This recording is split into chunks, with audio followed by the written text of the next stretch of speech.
Out. Hard to keep. Ah, hello, Knight. Hello, Knight. Glad you could make it. I hope you are well. I am doing a test to see if I can actually stream here on the hotel internet. How does everything sound audio-wise?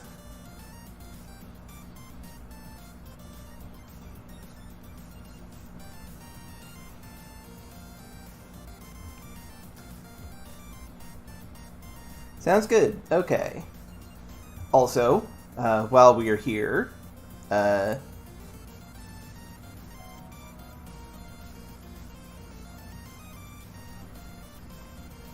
thank you for following Pocket Wraith, and thank you for the donation form. I got something really funny to say about this one.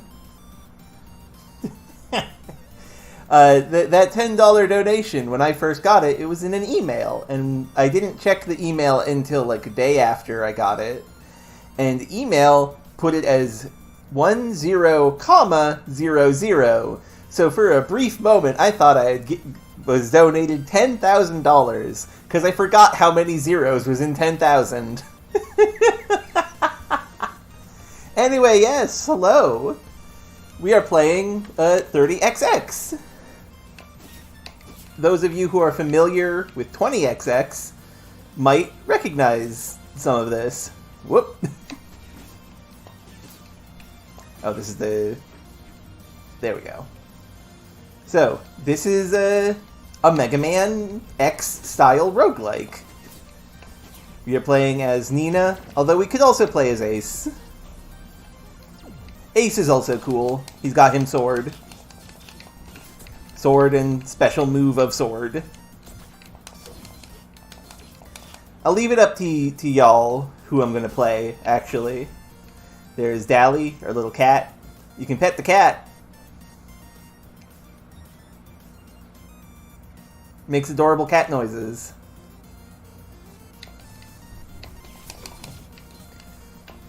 Girl X and just Zero. Yeah, that's pretty accurate. I will say Ace is a lot less bro-y than Zero. I wouldn't imagine Ace to have a surfer accent like Zero does. And Nina is a delight. Yeah. Who are we going to play as for this first run?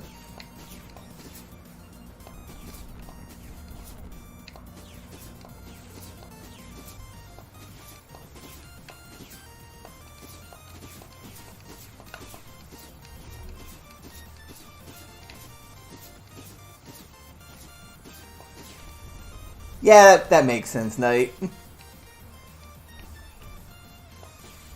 We've also got Delta here. Delta is a guy who wants to challenge you. He gives you the occasional challenge in video game, in like the levels.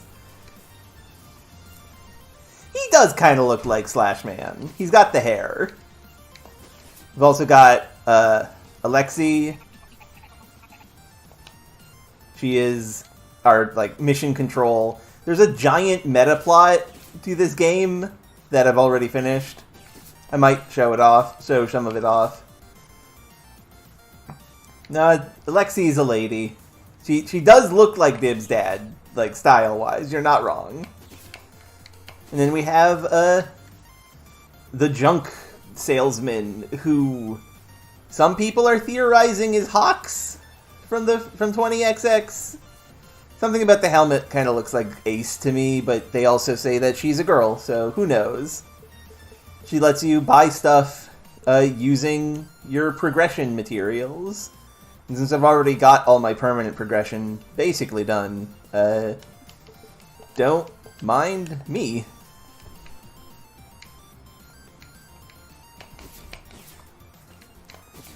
Yeah, who are we going to play? Are we going to play as Ace or Nina?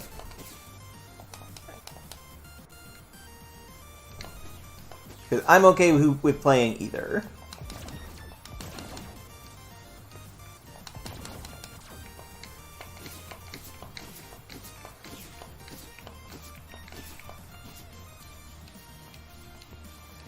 Okay, Nina. You know what? That's a good point. We will play as Nina.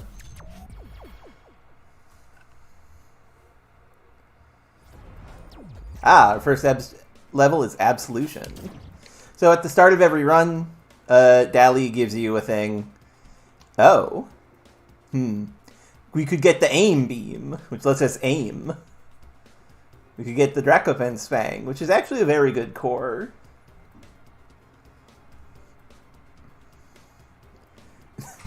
No, that's Trini, Knight. That's Trini. Or we could get 2 random repros, which are like little option friends. Honestly, I'm gonna get the Aim Beam. We'll have opportunities to get other cores. Aim Beam allows for shenanigans. And yeah, I picked it a bit before you said that, sorry. Next time, though. Whoa! Next time, viewers will decide. So this is one of the main gimmicks of this stage. It's got platforms that go in sequence from red, blue, green, and they activate when you jump on them. And there's also these red, blue, green panels that change when you shoot a button. Also, there's lore in this game. There's lots of lore.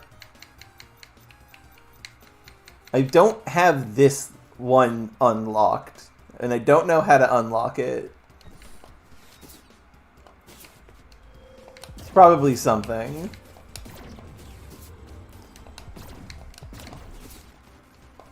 Yeah, I'm like a wiggler that way. Also, hello, Enderlord. I'm glad you could make it.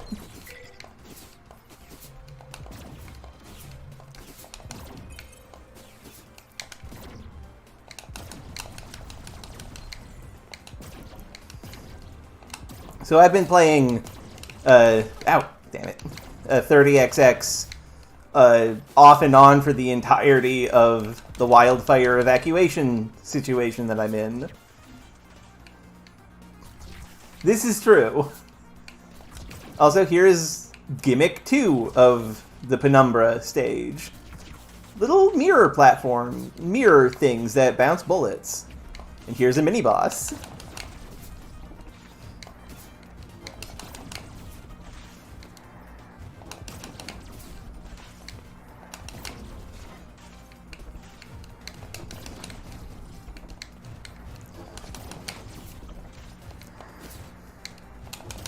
Uh-oh. Destroyed.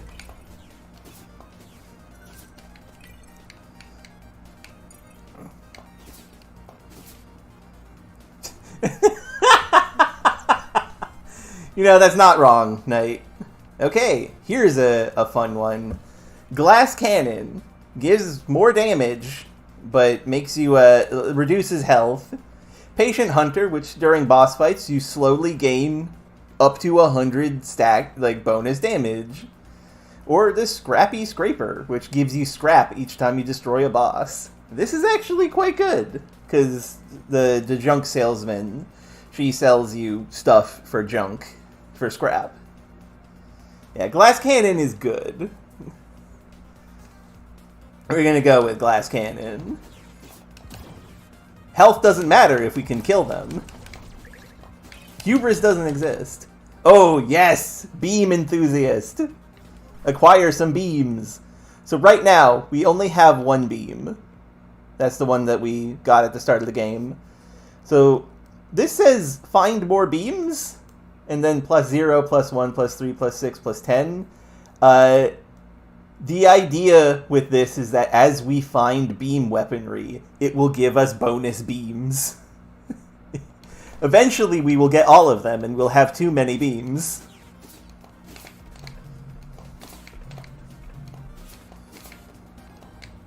But for now we have enough beam. Oh! Slot machine token. Ow. That was fine. 30XX is really good. Like, I actually quite enjoy this. Ah, hello, Koidzer. Glad you could make it. Wait, what's up here? Aha! So, gauntlets.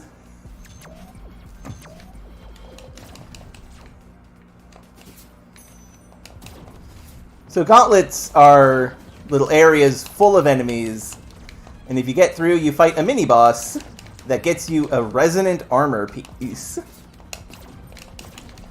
Talk more on that once we get into there.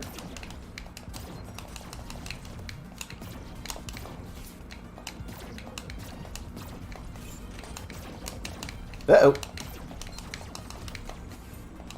And yes, it is Ender Koidzer. This is 30XX. It is a Mega Man X roguelike. And yeah, the way gauntlets, the way armor pieces and cores work a lot different from 20XX. I'll explain it once we get it.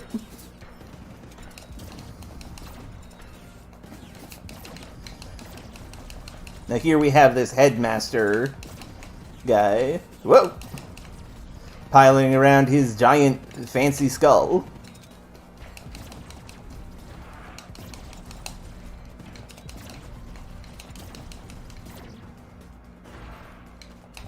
Oh no, we're not fighting the snake game. That'll be later. So, this is the resonant helmet. The way armor works in this game is you get pieces of armor that change how you look. Like, if you look closely, you can see that Nina's head has changed a little bit. This just upgrades any core that you have. Instead of having bespoke armor pieces with special abilities, you just have, like, the core chip. It's the difference between early Mega Man X and late game Mega Man X, where you have chips that increase your power.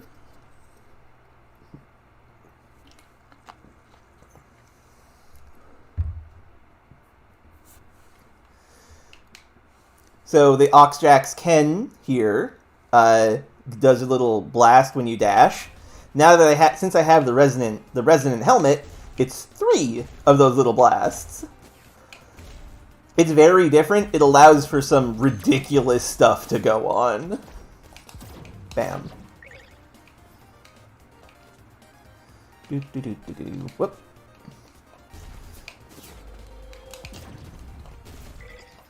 Also, we have a sub-tank. It only works when you, And yeah, there are set bonuses in this as well. How it used to be is that you could only have one piece of armor on. And they have adjusted that. So now you can have a bunch. And it can get really silly.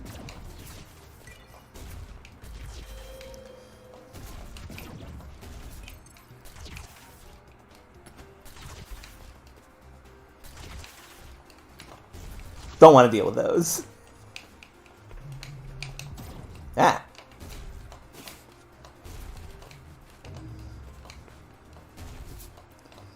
And here we are at the boss.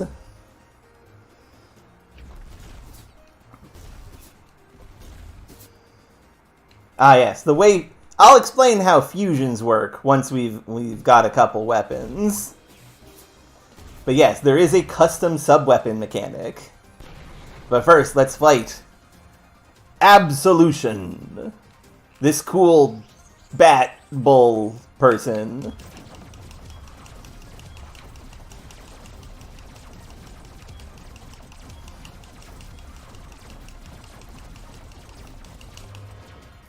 Midway through this fight, Absolution will activate an add phase.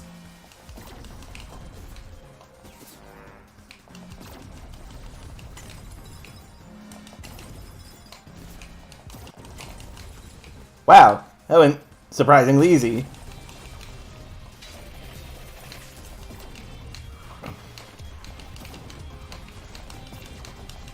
Destroyed. Not quite what that means, Knight. Yeah. And here we have a weapon. Crushing Void.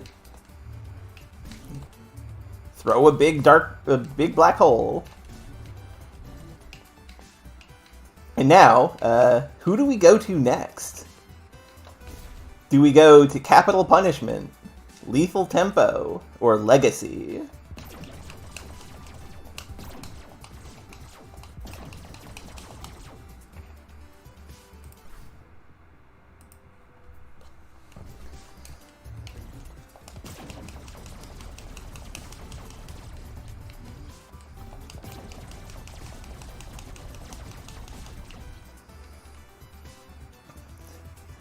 The top name there is the name of the boss.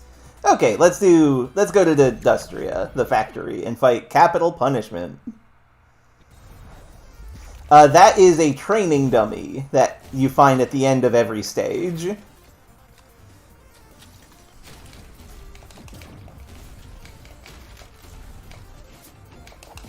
Ha. So this stage's main gimmick is that it's got these crushers.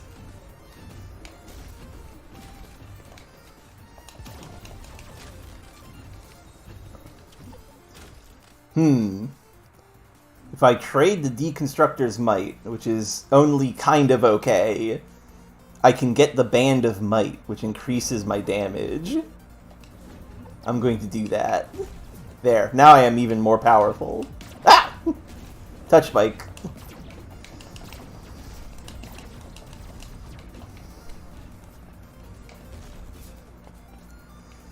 No, this Delta is not cooler than the Delta from my writing. Not at all. This Delta is cool, and no, there is a Gamma, and there is also a Delta. So this area is a fight arena, where you can get rewards, but don't get hit.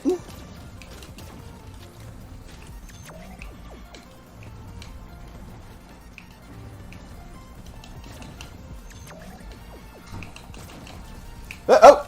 And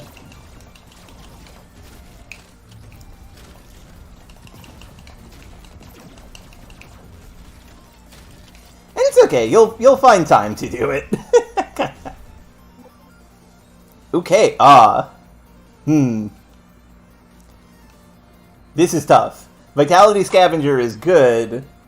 Enervative Plating is quite good for Nina because she does not regenerate energy very well.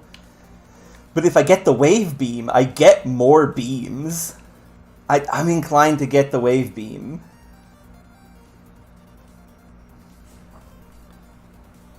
Thank you, Robin. Yes, we will get the beams.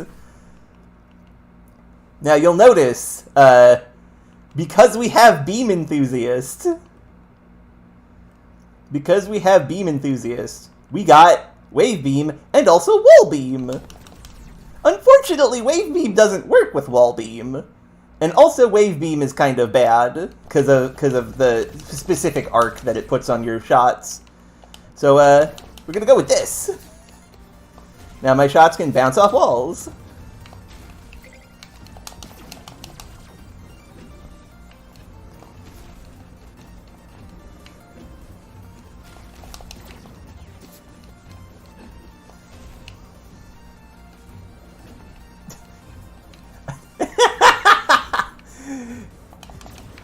We have a Beam Enthusiast, and we have the object Beam Enthusiast.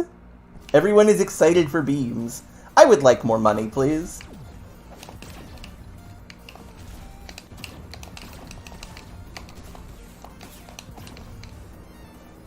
Don't know why it went up there.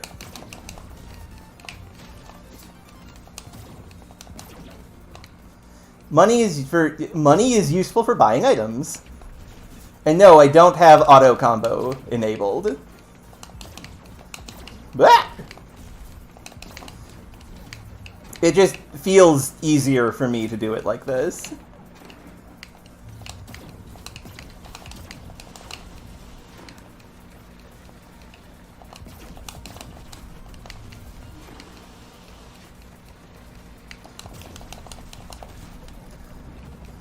Destroyed. That's fair. That's fair, Robin. Okay, so we have a useless power. A power that we can't... An item that doesn't do anything for us at the moment, because we don't have any shielding. And we can go... Or we could go fast. I think the answer here is to go fast.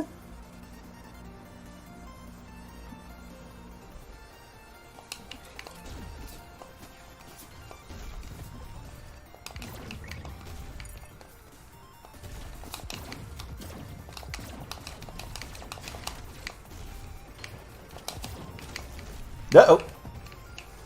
Right. One problem of having this particular headpiece makes that happen. Yeah, speed and jump can get quite out of hand in this game. Sometimes to a detriment, but not always.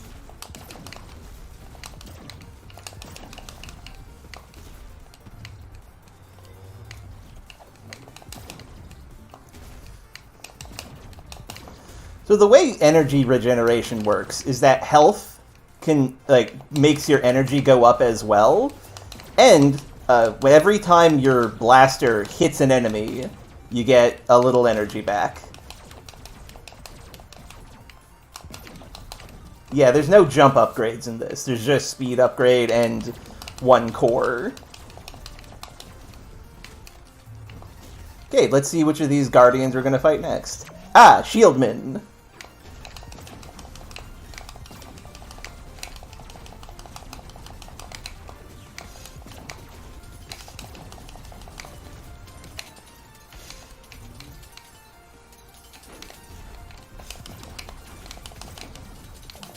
Uh-oh. Oh, got him. Now, which body did we get? Ah, good! Right now, this does nothing, because we have no repros. Zookeeper's core set is for, the little options that follow you, and currently we have none of those. Once you've gotten, any amount of those, the Zookeeper can be quite good. Ah! I meant to do that.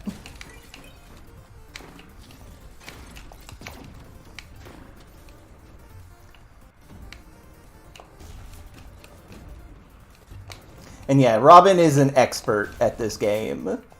She's super good.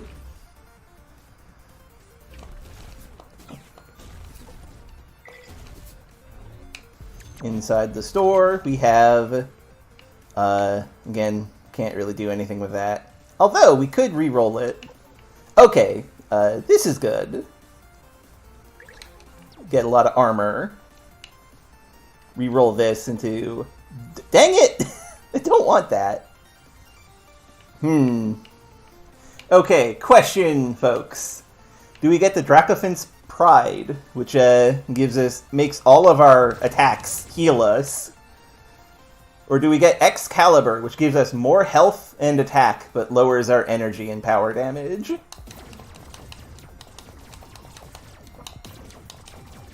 They are just the blue hearts. Because they don't, hurt the enemy when they break. So, which of these should we get? Because I want to buy one of them.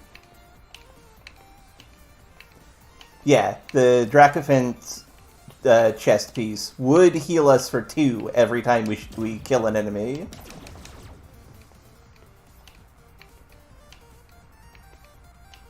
Okay, everybody wants Pride. Excalibur is good. It reduces the damage of your, powers, but increases the damage of this. And it also increases your health and lowers your energy. So, it's a trade-off. But yeah, Excalibur's not the greatest in the world. So, capital punishment. He's a little guy with big fists. And we are going to shoot him in the face.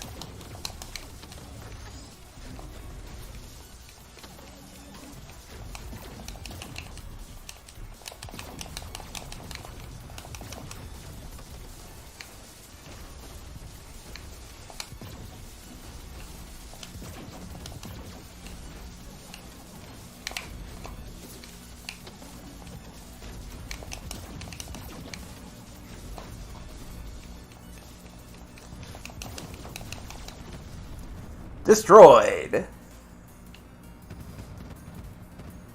You know, that's entirely fair, Robin. I just wanted to have the security of having some armor. But yeah, that was capital punishment. And here we have Jagged Bolt. It's the homing electricity shot that he gets. So here is the thing.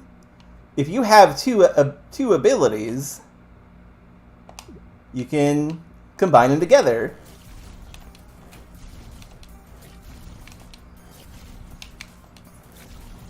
So now we have this, which is a very super-powered version of the normal Jagged Bolt. Now this is incredibly powerful. Like, a basic charge shot does like 37. This does a lot. Now then, Hoot Omega, Lethal Tempo, or Legacy. And it only has the one fusion. Like, if we did it like this, it would still be Electrical Abyss. Koidzer wants the Omega Owl. I agree. We are going to Omega Owl. Hoot Omega is the funniest boss. Ah, Delta. A black wind howls. It calls to you. Take a stupid risk. It'll be fun. Enemies deal more damage, but we get a little hoot. I'm gonna absolutely go for this. The enemies in this stage don't really attack you. So here are the two gimmicks of a Hoot Omega stage. There's these platforms that rise up after you step on them, and we got the cloud jump panels. Every time you pass it, you get a cloud jump, which means you can jump in the air.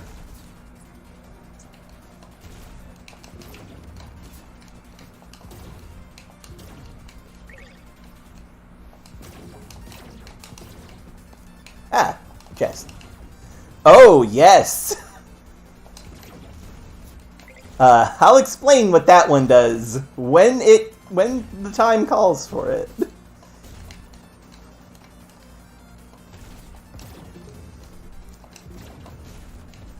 Anything down here? No. Here's another mechanic of this stage. Cloud platforms. They're your friends.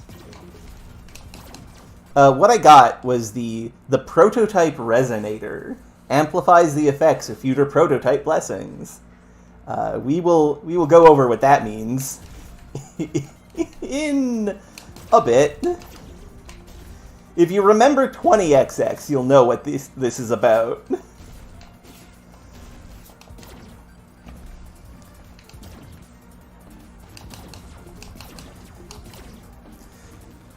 So here's the unique part about Hoot Omega's stage. The mini-boss is a platforming challenge.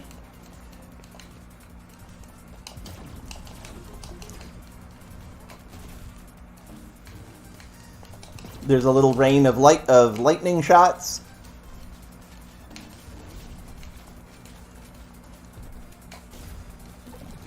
And at the end, there is the thing that is causing it, and you just shoot it once.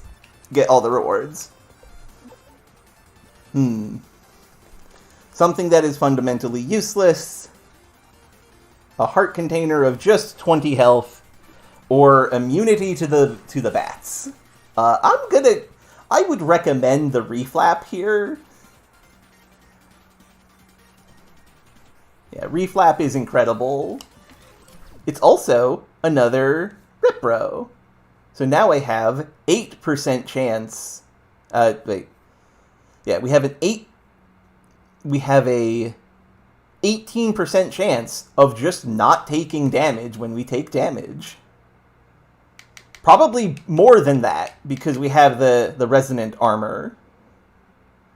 Because we have the resonant armor, this is increased. So it's probably like 28.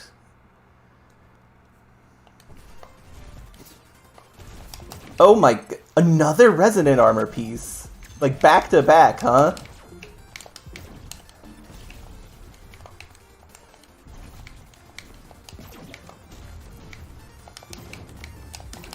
Now, we can still destroy the bats. They just won't hurt us. And we still want to destroy them, because they got wonderful money in them. What? Ah!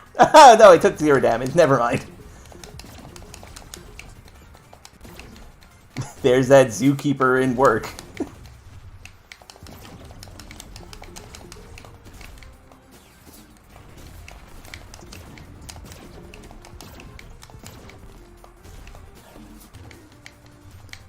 There we go. I tend to spend more time than I should just blowing up enemies.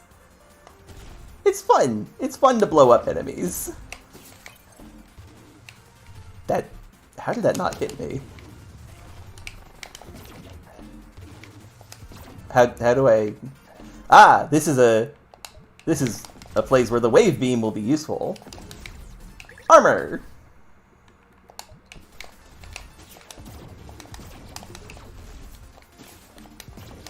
Ow! How did it hit me?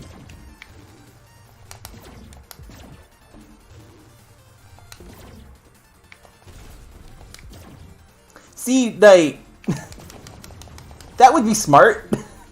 I forgot I had the aim beam. Uh-oh.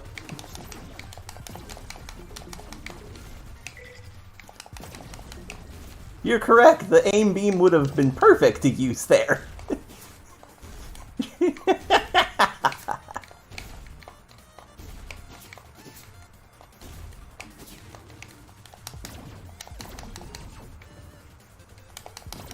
Mobile Loot Pinatas is a pretty good band name, actually.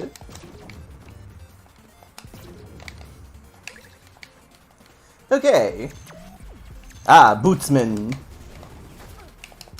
Why did I run into that? That right, he always goes in that direction. Mobile Loot for Pinata. Yes, that's perfect, Robin. Okay, boots time. Oh good. Owlhawk. This lets us fly. And because we have the resonator legs, we can fly really fast and for long distances. We've got some really good cores.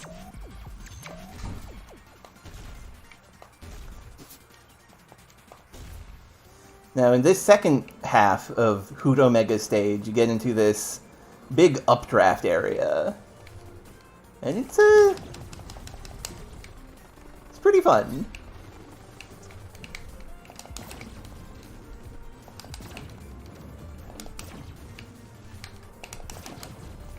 Oh, ouch. Well, actually, no. No ouch. That didn't do any damage.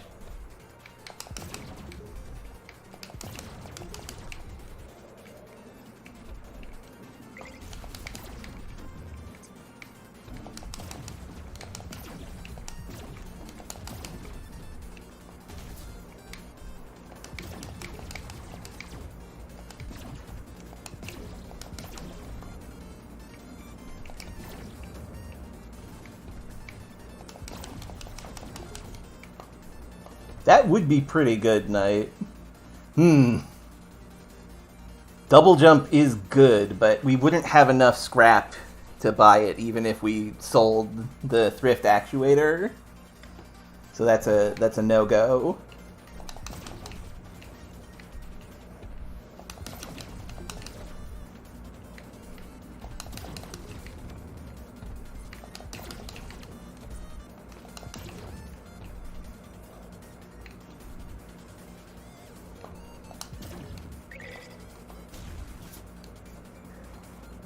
And we're back on quote unquote solid ground. But uh-oh.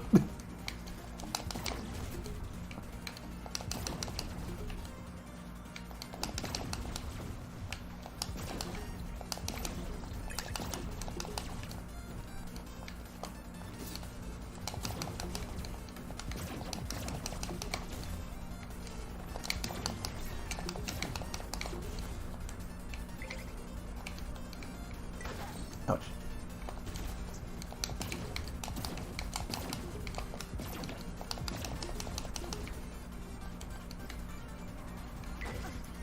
Didn't mean to touch the lava there. So you mentioned the space cathedral in the background there.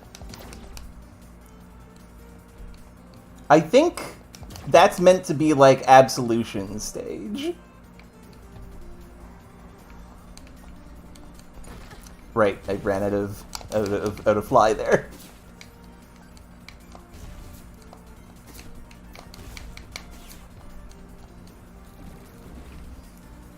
So, much like the mini-boss, Hoot Omega does some silly stuff with his boss fight.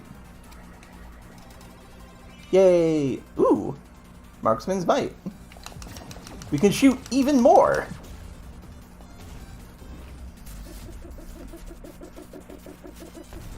Hoot hoot.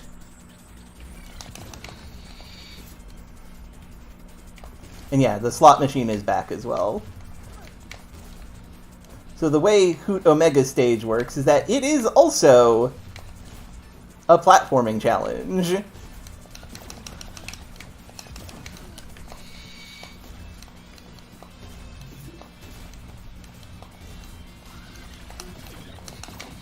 Get back here, you. It is possible to kill Hoot Omega before you get to the end. It just is understandably very difficult.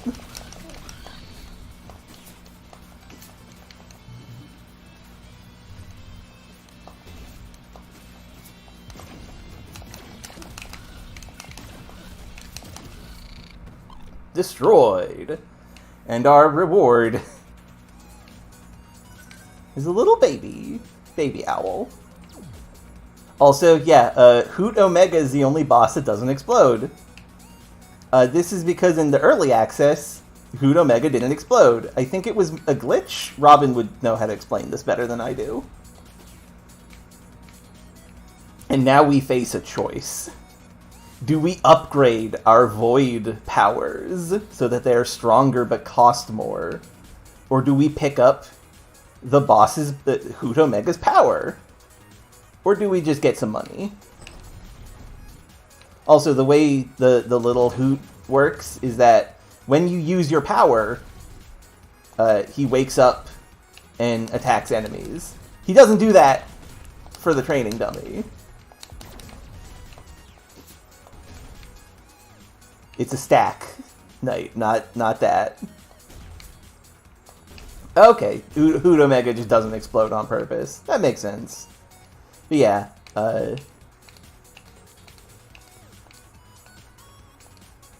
Knight wants the poof cannon. Let's get Rending Whirl. So it just does a big tornado like that. It's pretty good. Now what happens if we combine it with Electrical Abyss? Now that almost looks like the normal use of Jagged Bolt, except puts a little owl on them. That makes them get locked on. Makes all of our shots go after them.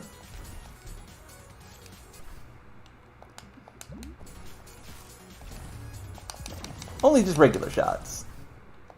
And this gets us Eviscerating Whirl. And I love this. Whoosh.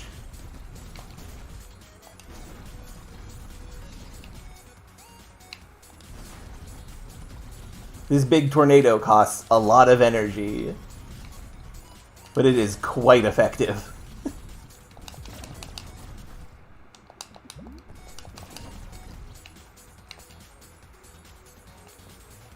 Now then, where do we go next? the Burning Temple, the Clock Zone, or Deep Verse.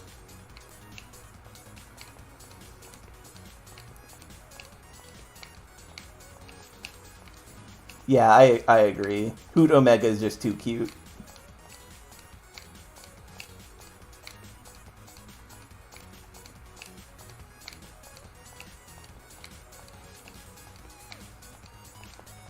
Yeah, I'm with Koidzer here. I would do Zen Primus next.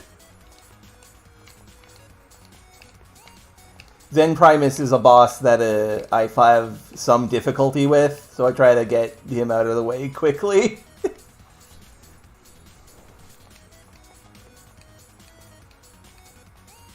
So that's one boss for fighting Monkey.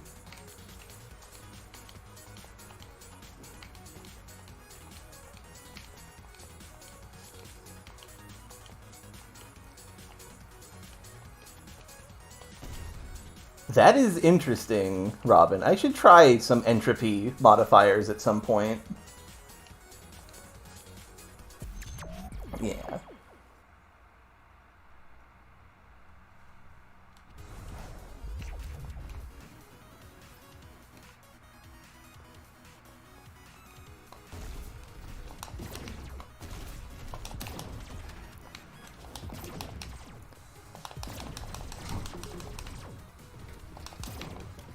Whoop! Ah, almost got me. So here is the mechanic of this stage. I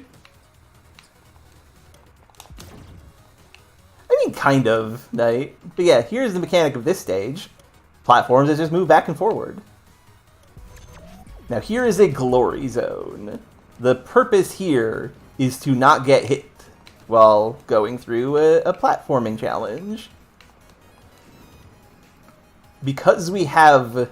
Oh, no! God damn it. I was going to say because we have the boots, we're fine. But I did get hit. However, it's fine. Because the core rewards are silver and bronze, always. Kind of values them as less important than the other thing. I'm gonna get Owlhawk's Talon here, so we get more energy. Although Armatort's Pound is a very strong arm to use. I'm gonna go with the Talon, I would say. What do you all think?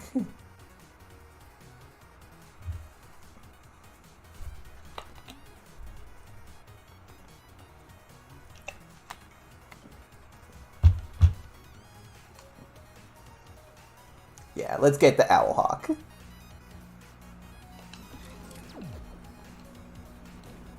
Yeah, Agnesort in the 20XX is a nightmare.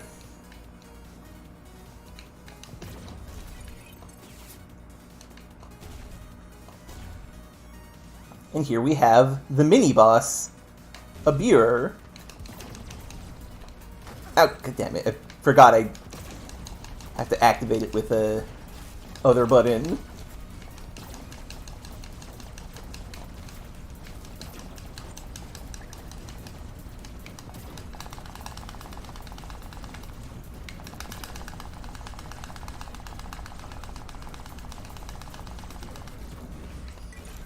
That boss is fun because you can destroy them before they get to the boss room. I've only had to, like, actually fight that boss, like, 3 times. Do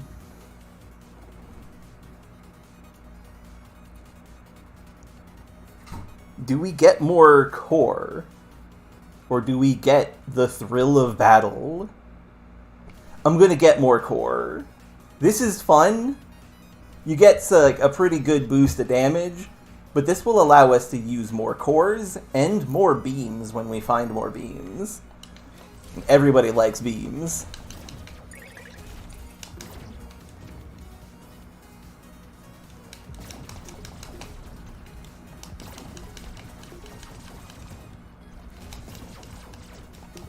That's beams. Uh-oh.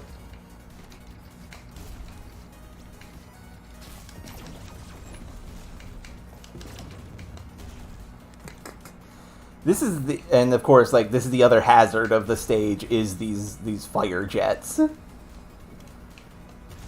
Oh! Something rare has happened. See how those enemies are all on fire? That is a special mechanic of the enemies in this stage. When they get hit by fire, they get improved. It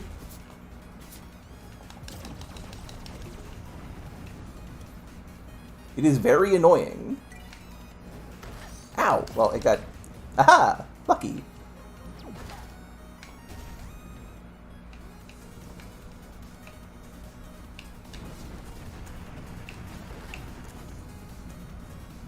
Wouldn't have got hit there if it weren't for the enemy being on fire. Dang it. Meow.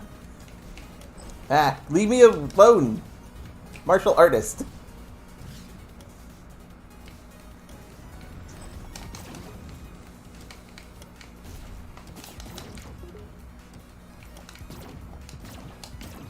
Bees are not bats, so they are not affected by the reflap. And here we are.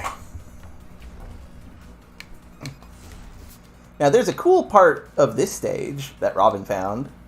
Up here is just a nice little place to have tea. And that's it. Just neat.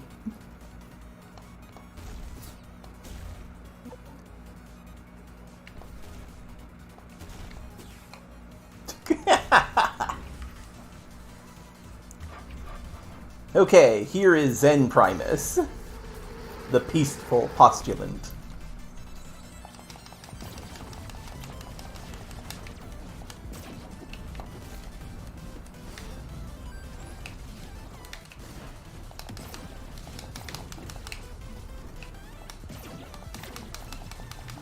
Midway through the fight, he does this.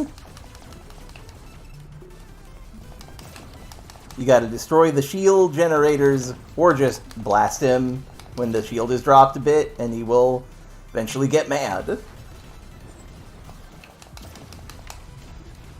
Uh-oh. Uh-oh.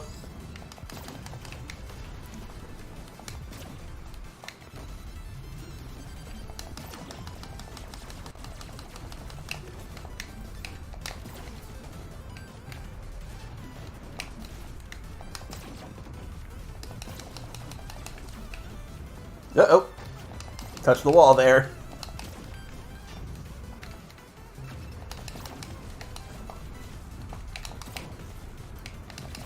Okay. That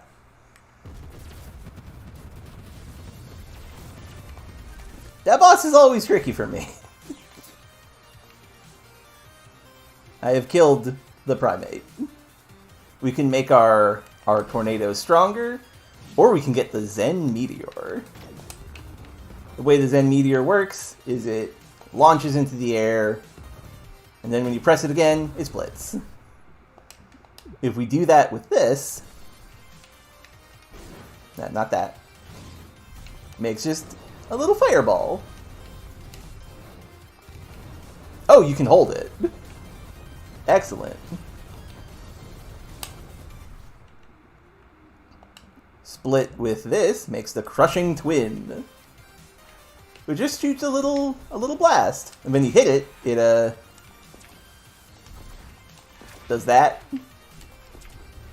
This one's honestly not that good. Presumably, if they hit that, they will get hurt. And then we have Zen Vortex. This seems like just a regular mortar, except when you hit it again, it does this. I really enjoy this. Just a geyser of flames.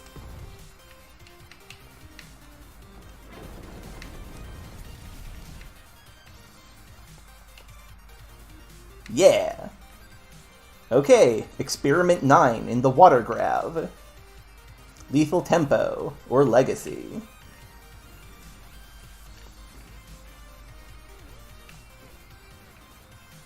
What shall we do?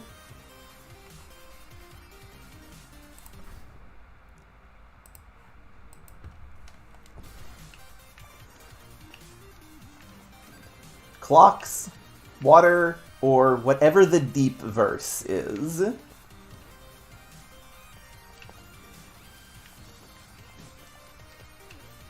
I won't say it's not water.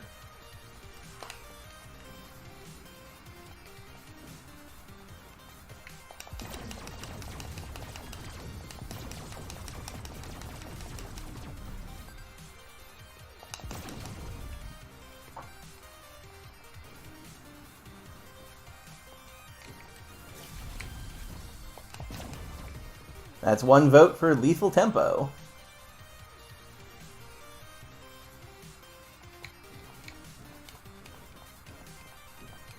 We will check out the Lethal Tempo then. Tempo is the stage that I usually do last, because I find it to be the easiest. It's got these annoying night guys.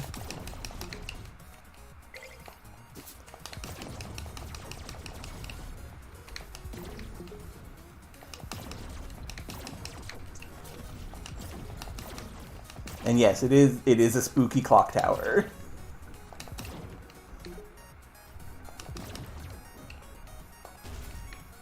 I mean, this variation of it is.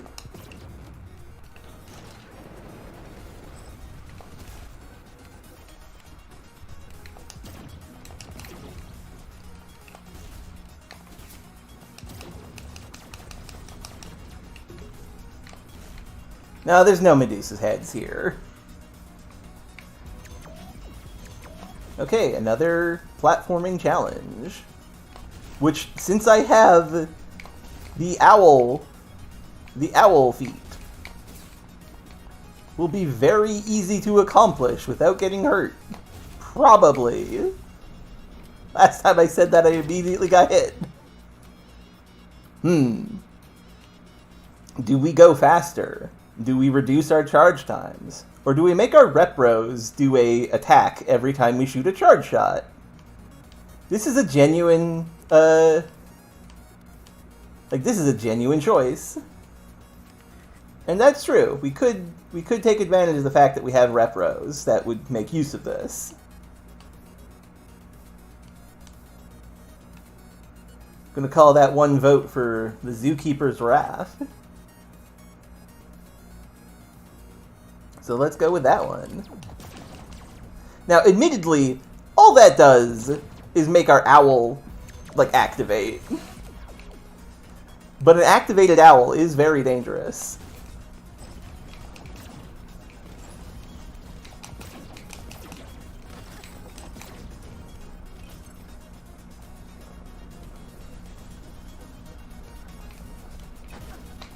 Wanted that money.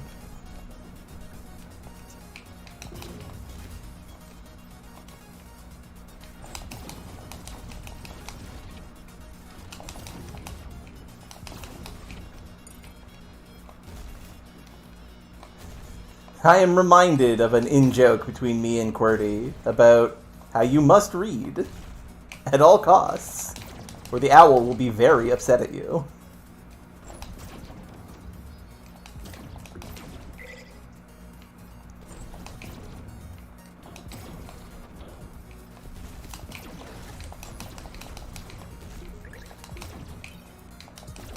Yes, you must read or die.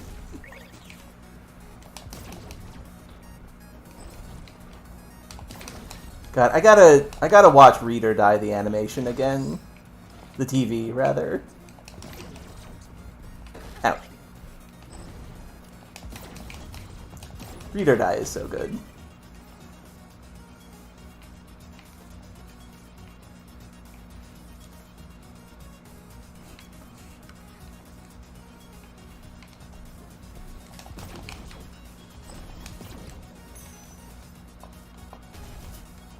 Also, I forgot to say it, but the main mechanic of this stage is those pendulums. Anyway, here's the mini-boss of this stage, which is a gondola. You can't hurt it at all, and it shoots gears at you. What you need to do is run away from it.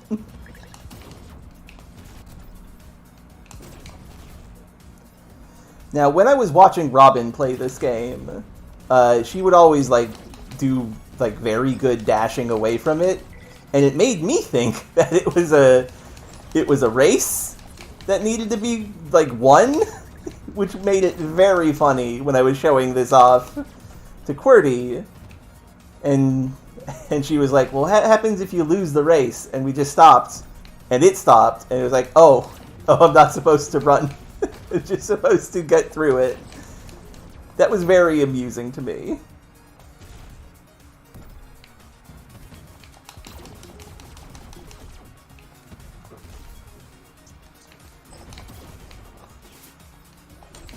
I think the first time I ever saw you fight this boss, you said something along the lines of, like, let's race it, and I just misinterpreted what I heard. That is the exact sort of thing that I would do. Now, that being said, it's actually a smart idea to race this, because it is, like, an annoying fight. Well, not annoying. More core. We could make our money make us stronger. Or we could use our money as slot machine tokens. Honestly, none of these seem that great, aside from, like, the core extender. So we're probably going to go with that.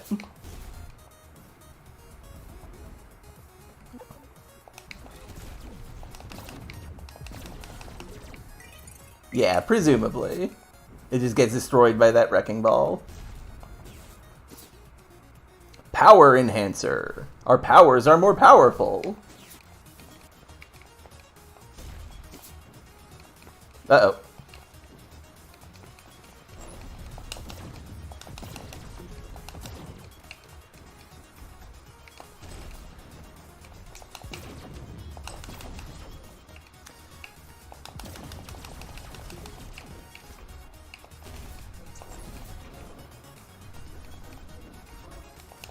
Uh-oh. Mistakes have been made.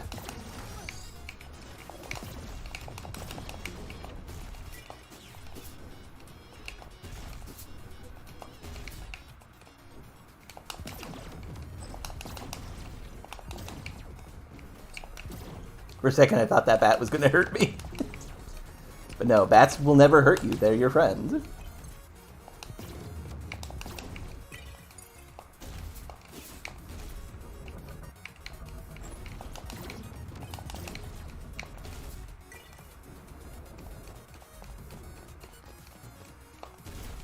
There is another mechanical thing that you have to worry about in this stage, but it doesn't always show up because they are very, like annoying to deal with.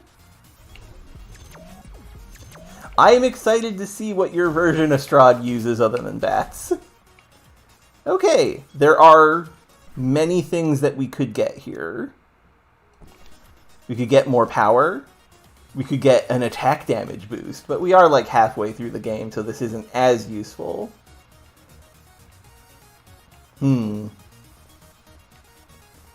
think I'm definitely going to pick up some of this, though.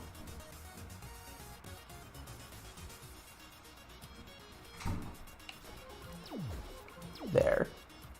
That's what I want.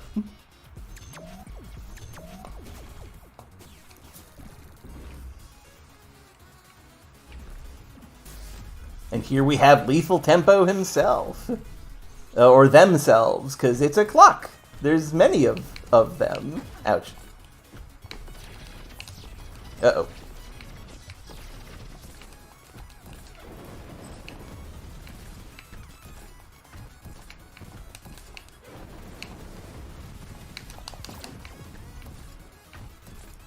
Yeah, this is a core boss, basically.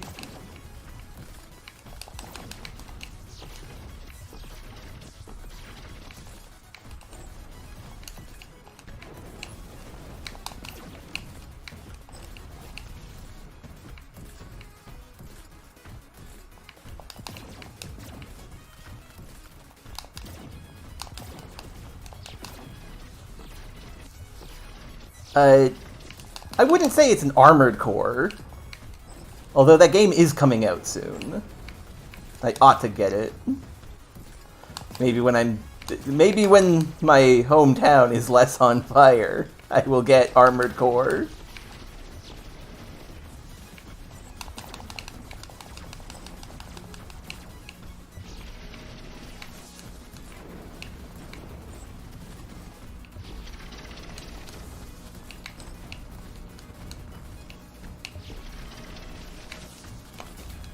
Uh-oh, I'm out of energy. Well, darn. Wait, hold on. Okay, charge shots do hit from down here.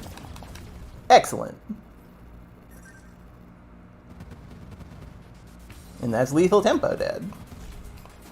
And your reward for beating Lethal Tempo is the aiming gear. Aiming gear just lets you shoot a clock in 8 directions. If it hits a wall, if it hits the floor or the ceiling, it will go no, not... Okay, if it's going at an angle, it will go along the angle. Okay.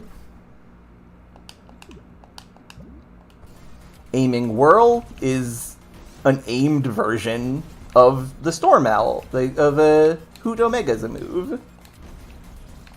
Pretty easy. Aiming Meteor is basically the same thing.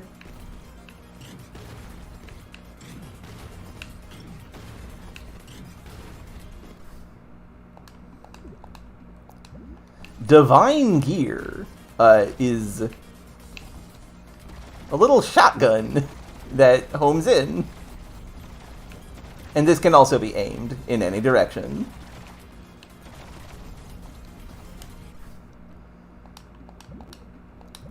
And this is the Crushing Slam, which is a dash that makes you invincible for the duration.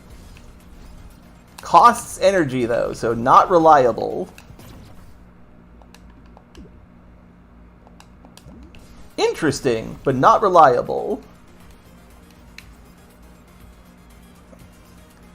Now, do we take out Legacy, Echo Beast, or Experiment 9 next?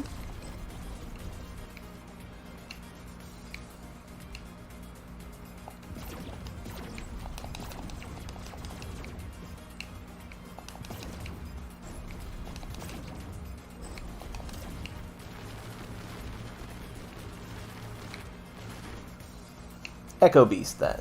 Okay. Y'all making me save the stages that I don't like doing last for last.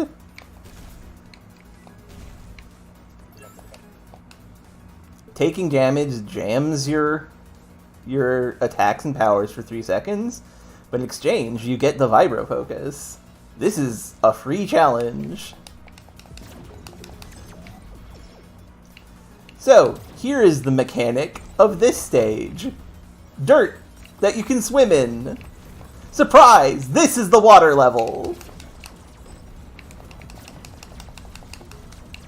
And it does kind of look like an Echo level. Yeah.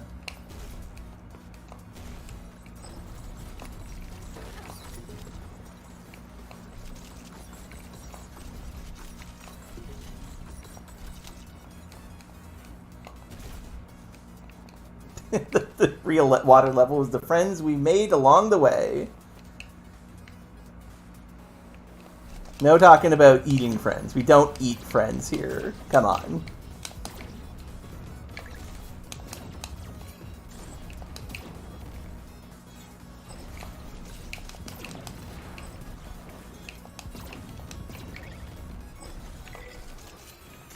Uh-oh.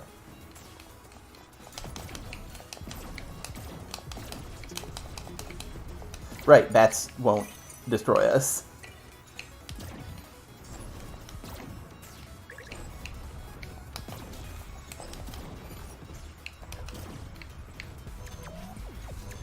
Okay, another challenge to avoid getting hit.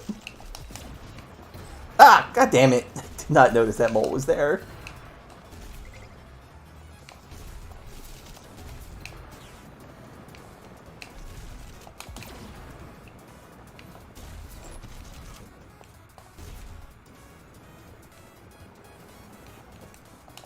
Well, this is fine. Okay, we're going for the Dracovin's Claw here. We can now shoot. Level 3. A purple shot. Bang.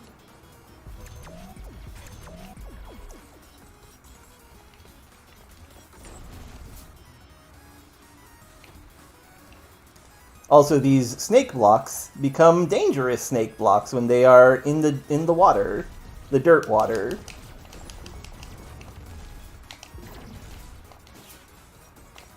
So, gotta be careful.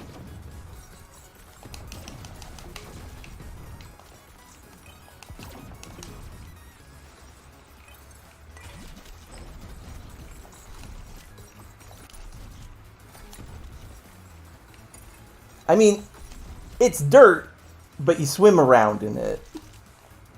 I think dirt water is an appropriate name for it? I don't know.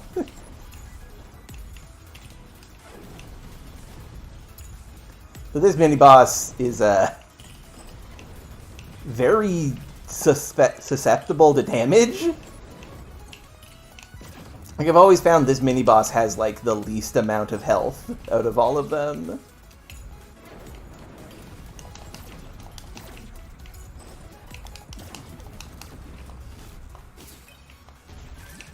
Heck yeah. A reboot, which is a good... Wow, that's a lot of blood. Where did that come from? Anyway, there's a reboot, which shoots a laser. He's a friend. This is a repro. And yes, the later you go, the bosses get more and more powerful. As do the stages. The stages get wild. Got the Thorned Hull, which makes your attack damage go up with the more health you have. Or the risky but rewarding Top Shelf. Avoid being hurt, and you'll have a permanent damage boost. I'm gonna go with the Thorned Hull here. What do you all think?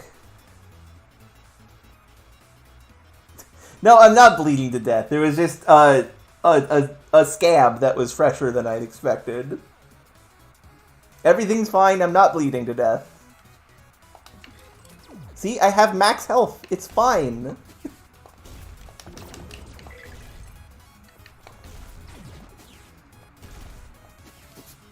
Ah, challenge room.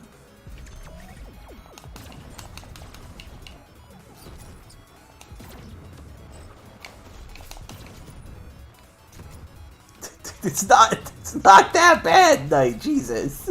It's a scratch on my leg.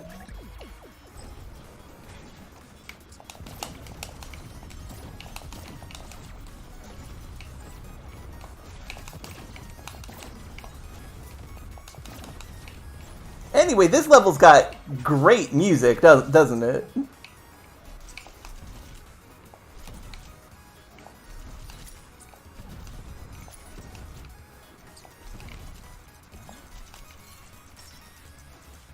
It's not my femoral artery!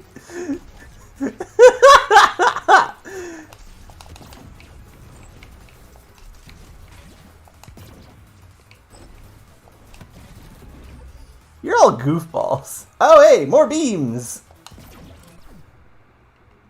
Ah.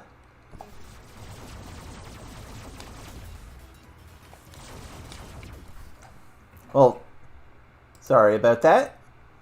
I'll turn the... Whoopsies. I'll turn the music up then. Thought it was high enough.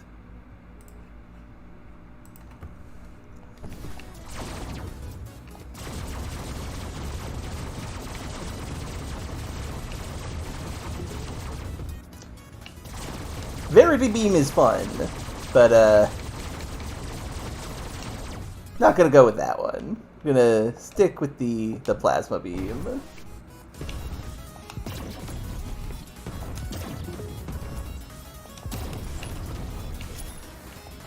Because we got stuff that makes use of charge shots.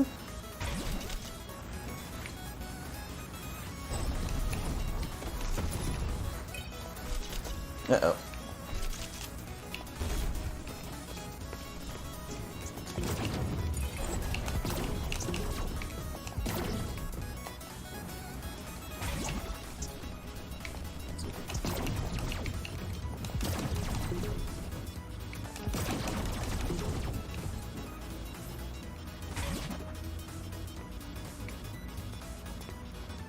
Well, the crystals are resonating. They resonate, is the idea.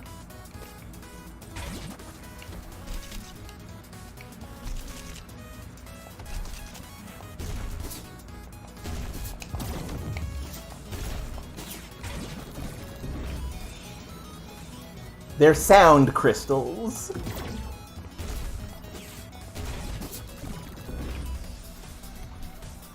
And here we are at Echo Beast.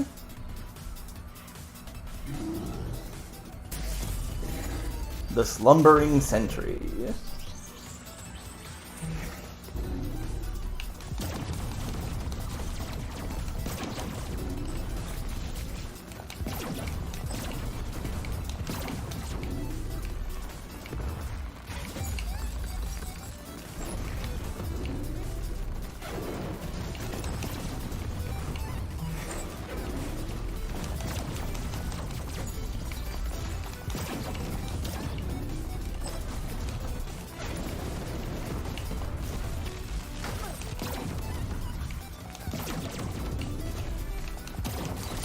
About midway through the fight, he will turn colors and start going much faster.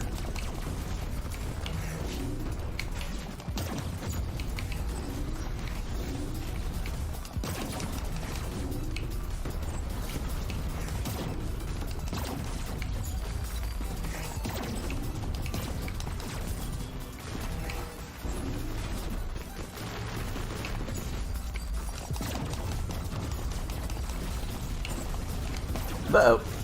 Lost track of things there.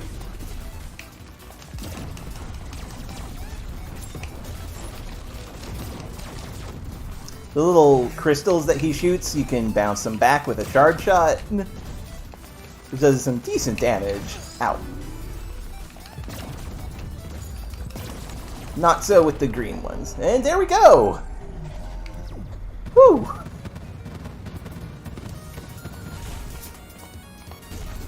That was a little risky.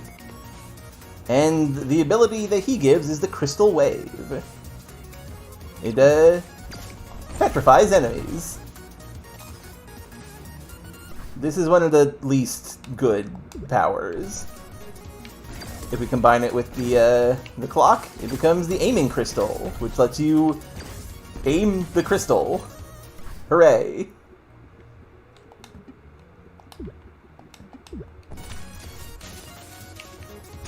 Can't aim it when you combine it with the Zen Meteor, but it becomes more of a damage-based thing. There's a little spread shot when it hits things. Combined with the wind, it does this. This does freeze things, so it can be useful if you're like platforming. It cannot be aimed. That feels weird. Crystal Seeker is just a homing one of this. It's got very good aim. It's got very good homing though. So there is that. And here we have Crystal Burst, which is a big explosion that freezes things in the crystal. It's a power. Okay, Experiment 9 or Legacy.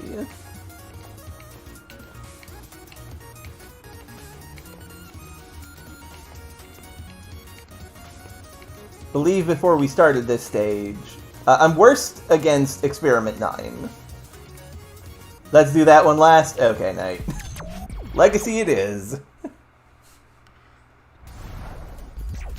Welcome to cyberspace!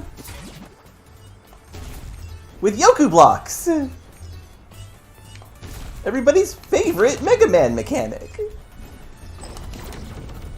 And also Snake. Snake is here.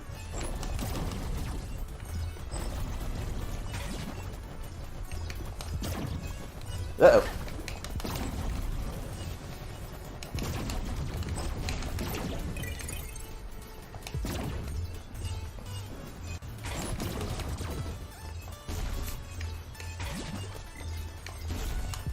And also little glitchy corruption squids that will end the laser beams.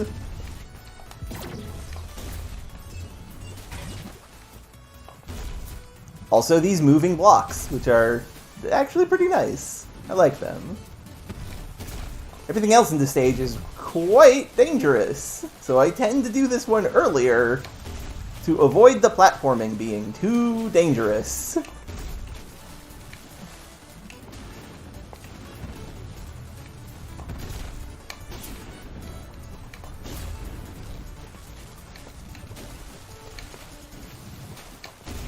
Ah, another one of these.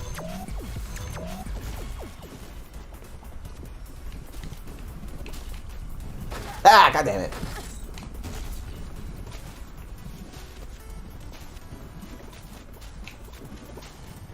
I'm bad at timing these.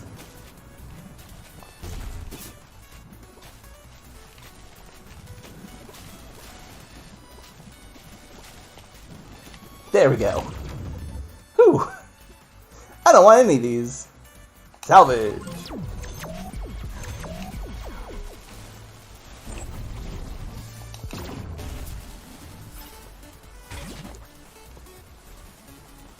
That is the case here. I just don't know them. I just don't know what all of them are. Anyway, you were mentioning Snake Boss?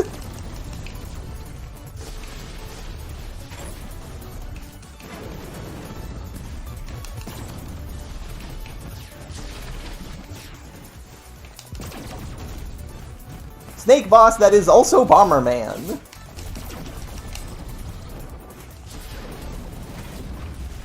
Woo!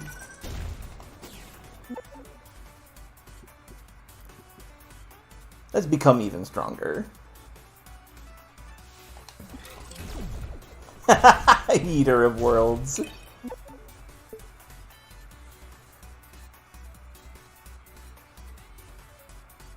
Give me all your useless scrap bits and I'll convert them into random cores. Dang. No beams out of that.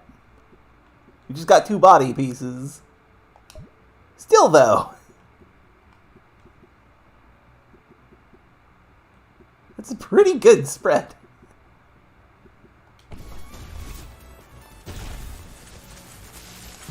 And here's another thing that this stage has. These little laser guys. Little laser traps. Very annoying.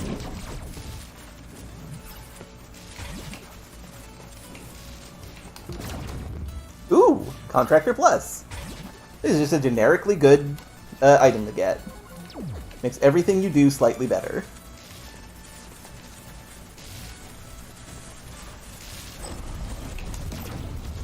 Uh-oh.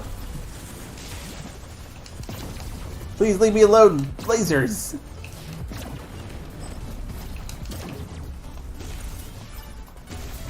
And here we are at the boss.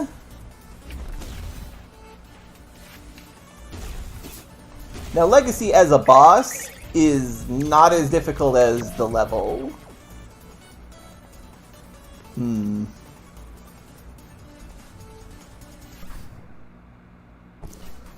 Look at this.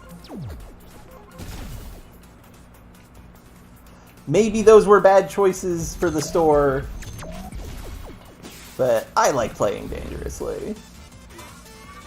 Also, how have we not encountered a very safe lab yet? Anyway, Legacy! Legacy is super cute. I love Legacy.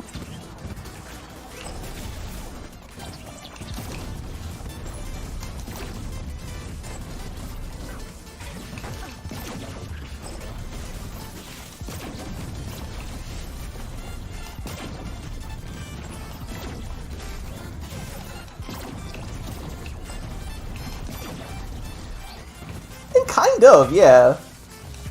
Although he's a lot more fun.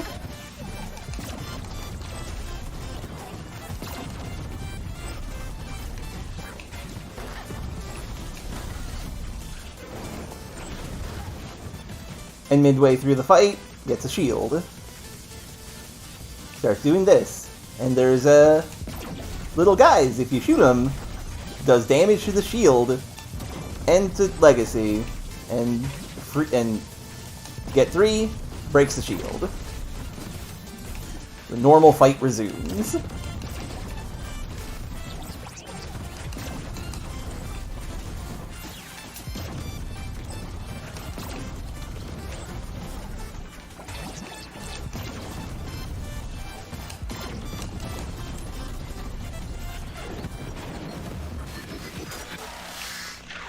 Goodbye, Legacy.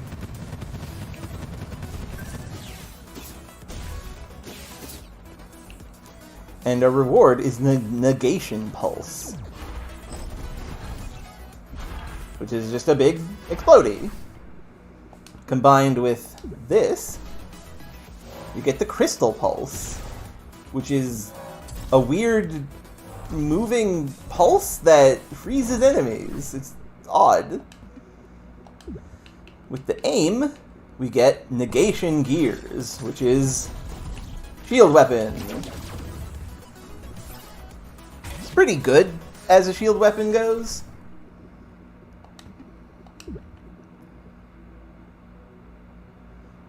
No, it's different than Crystal and Black Hole. It is like a forward projectile that goes in the direction of your momentum. Whereas Crystal and Black Hole was a big AoE around you. Tornado, and this makes the Negation Barrier. This is not something that does damage, but it reflects... Well, it blocks projectiles. This is very good. Zen Protector. This is bad?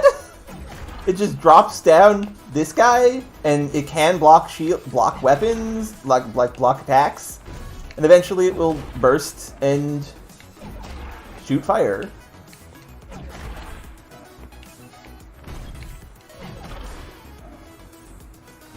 This is a weird one. Obliteration Pulse. Devastate them all. Big explosion. This is your Giga Crush. Pulse Bubble. All these little bubbles do is seek out projectiles to block them. It's neat.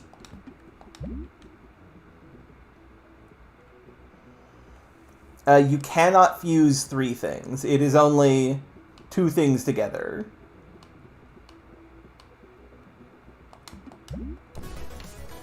Well, time for Gravity, the Grav Water. Grav Water level 8. So, surprise! This is also the water level. You can have 3 different fusions, but...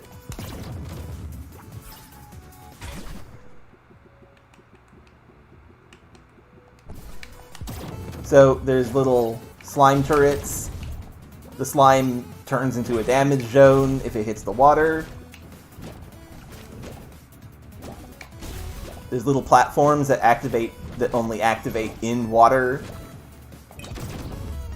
There's enemies that shoot the little slime that react differently when they're in the water. Also, there's fish. And as you can tell, there's gravity effects in this stage. Ow. When underwater, the frog doesn't spit any acid, it just does a jump. Much easier in the water there. Those mines have like a shockwave effect when they're in the water. This alligator has a shockwave effect when it does a chomp.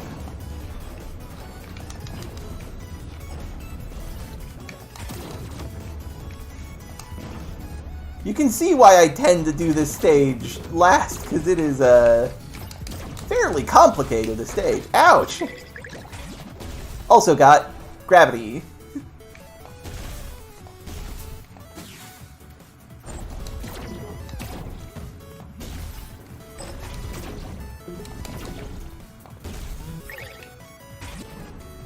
These platforms right here go away in the water, while these platforms appear when they are in the water.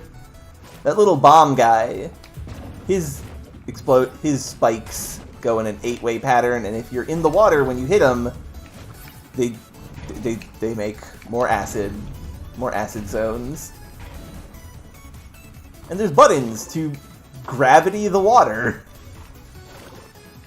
Gravity water does sound like an energy drink.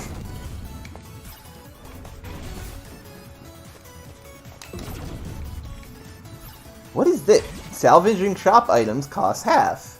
I mean, I may as well get this. I'm probably not going to make use of it. Aha, Delta. Enemies deal more damage, but you get a reboot. Okay. And there's a glory fight zone. We can fight Delta.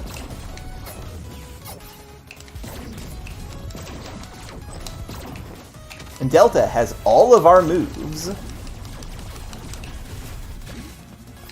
Notably, he has the moves of Ace and Nina, like both of them. Although right now he's not really doing much. And destroyed. Glory Zone, Knight. Glory Zone. Here is the boss for this, the mini boss for this stage. It is Frog.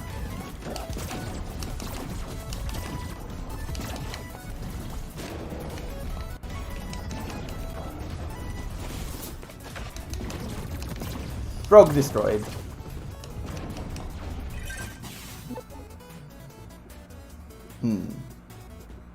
Honestly, more energy seems good at this point.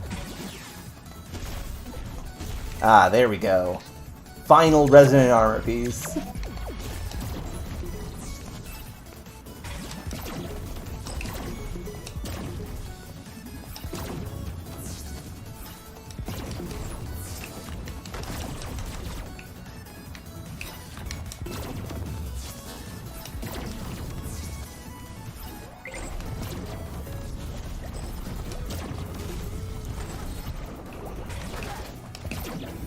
Frog, please leave me alone.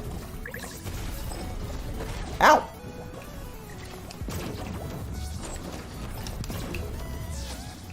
Okay, everything's fine.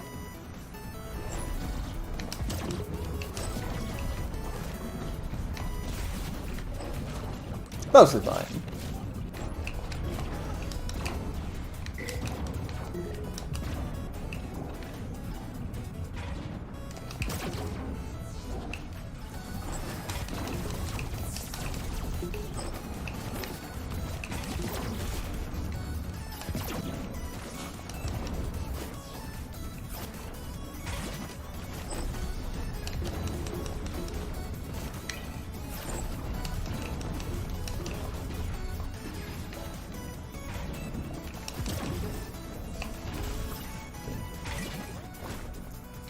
Okay, and now to fight the Buster Man.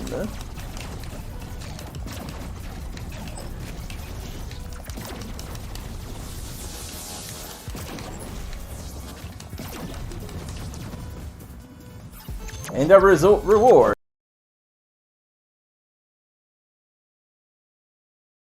Oh.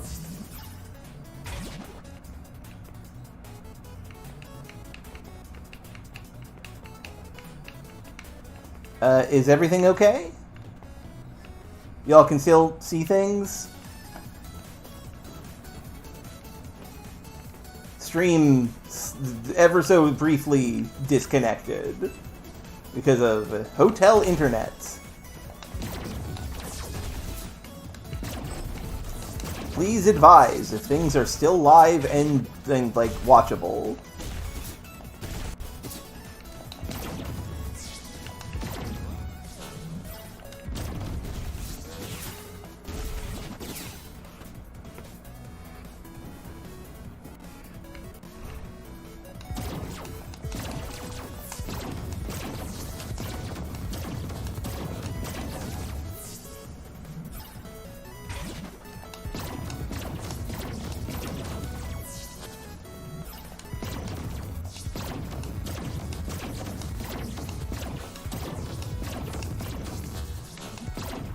Hello, please advise if things are still watchable.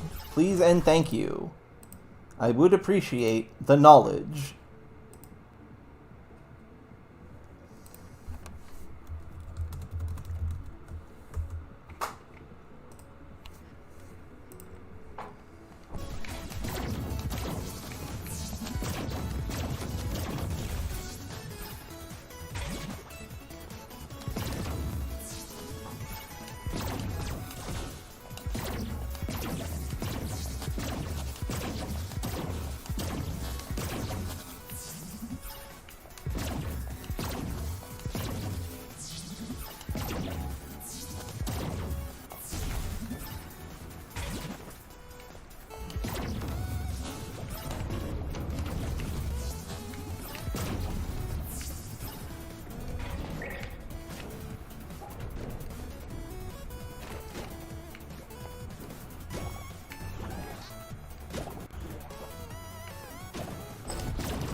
Can everyone still see the game? Is everything still going?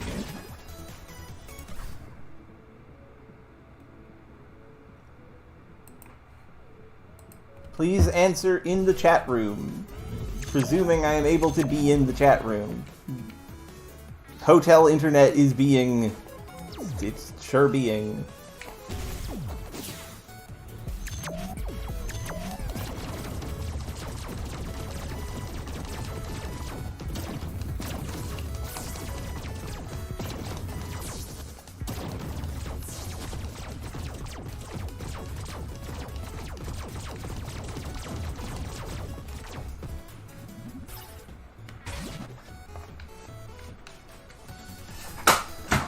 Ah, I dropped my controller.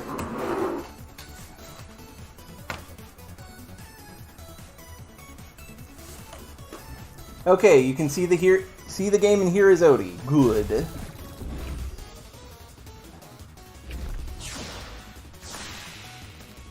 Everyone try resetting the stream. It's okay, Knight.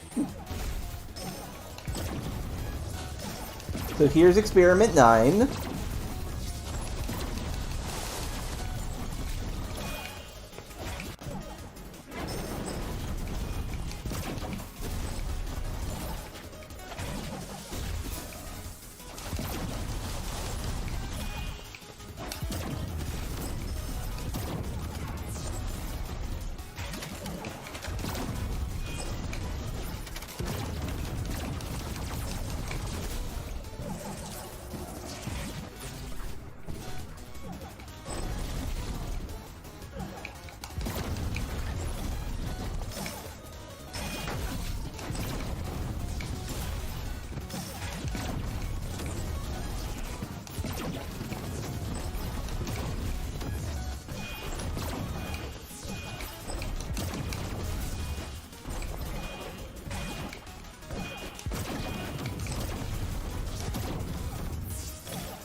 Okay, yeah, the boss fight is less water physics than people might think.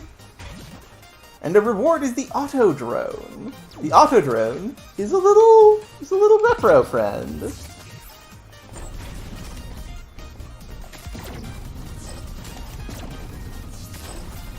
I believe he functions off the...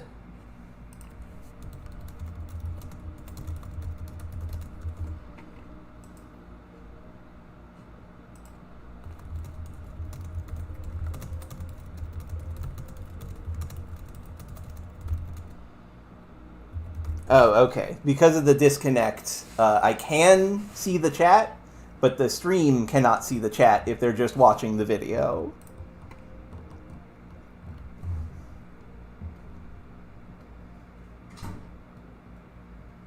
The bosses in the... I like... Pulse is the kindness vector. It just is a little guy. It's Legacy's the head shape. And if you destroy it, it makes a big explosion. Interesting power. Auto drone, and this makes the crystal guide, which is fires a little brick that you can stand on if you want. Honestly, this is probably useful in some situations. Auto drone and aim. Uh-oh.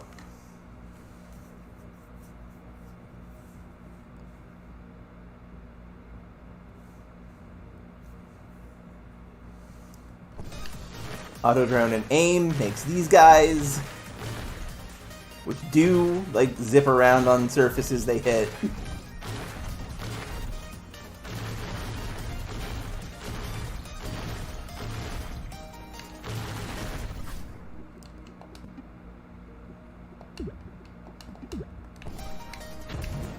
Auto drone and the mortar makes this, which I just think is cool. You summon an enemy from the stage.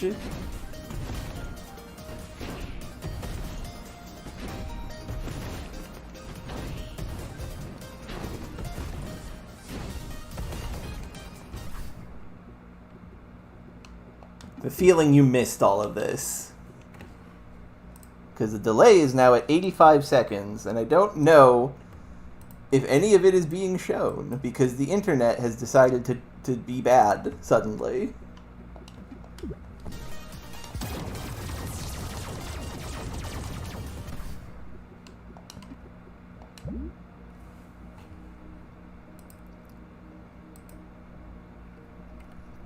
I don't know exactly when the crash happened tonight, so if you could tell me that, that'd be swell. Also, fascinating. The chat in video now works. The chat that I'm connected to does not. Incredible.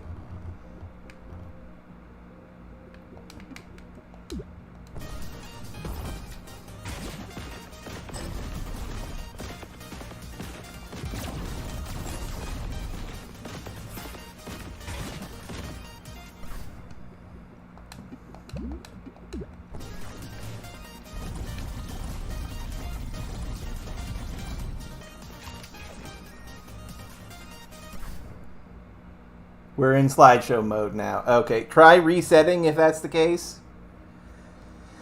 And I like the bosses. I like how they have like unique themes to their levels and how they go about it. Like this one's got some water aspect to it, but is gravity.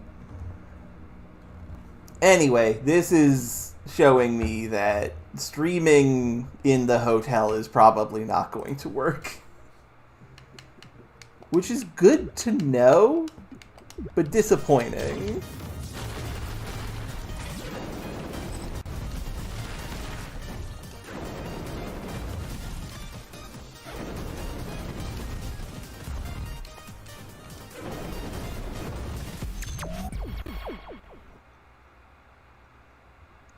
Well, let's finish this run, shall we? Eleanor the Architect. Time to get serious. No, not gonna do that.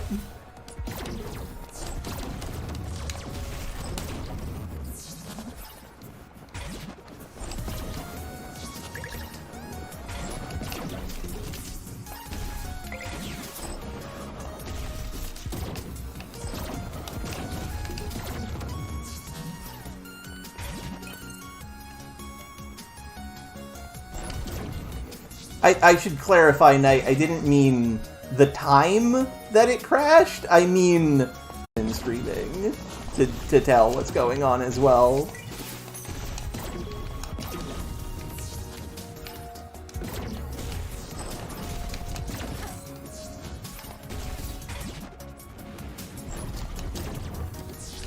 Uh-oh. So the way the final level works is that all the game is in it. Every stage element, every creature, all your enemies are here, home to roost.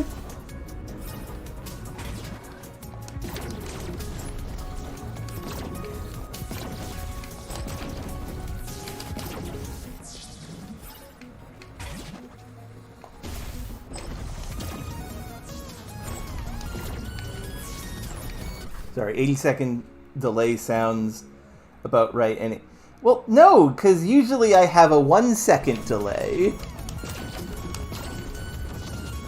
Normally I can tell what's being said pretty on the dot.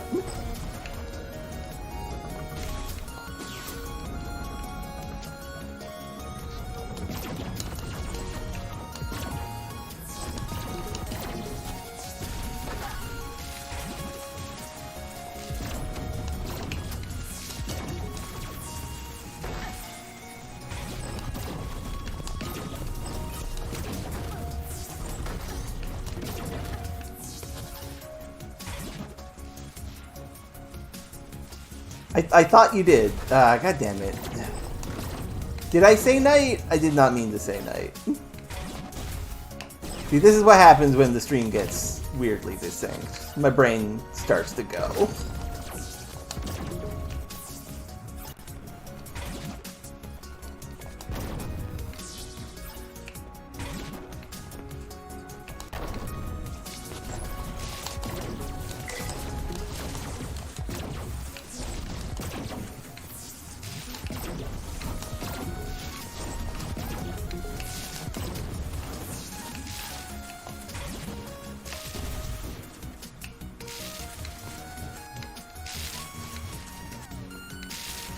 Trying to pass through this platform. There we go.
Yeah, right, it was Koidzer who said that. Also, yes, the delay is now 158 seconds. So, yeah, no, this isn't doable. We're gonna finish this run and then we're gonna call it. Keep on hitting that.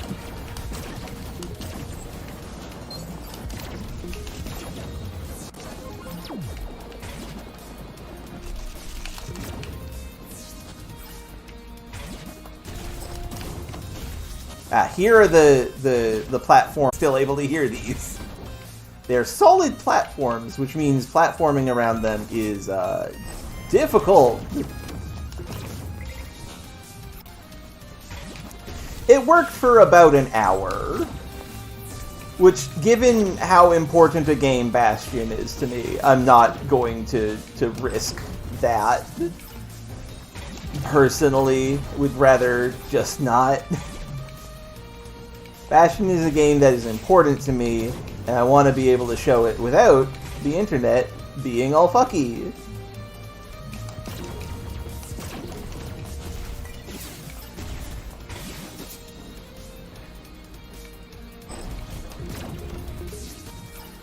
And yeah, that boss is kind of Magma Dragoon-y.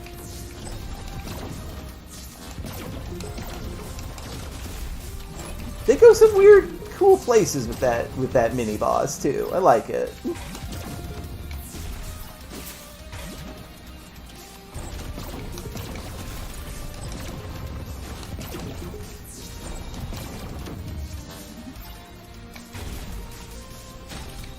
No, as long as y'all having a good time, I'm happy. I'm probably not going to be streaming again. At least during the time that I am in the hell that is Hotel. Which, by the way, this isn't a bad hotel. The internet just is intermittently some of the worst.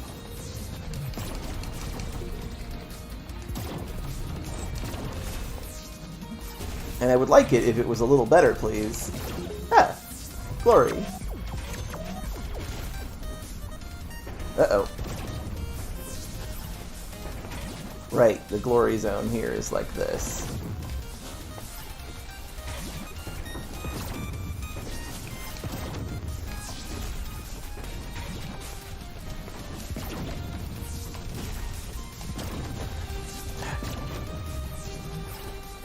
Did not realize that would hit me.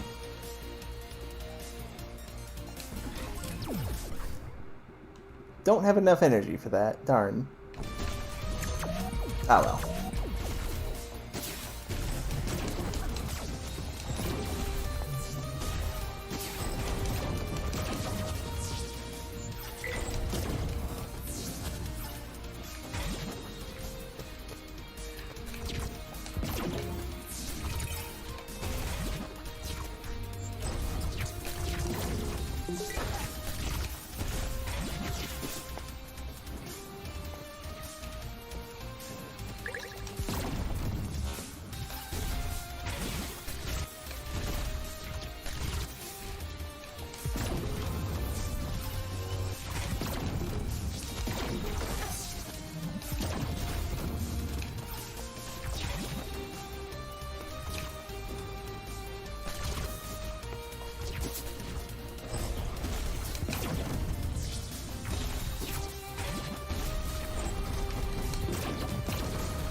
Winner!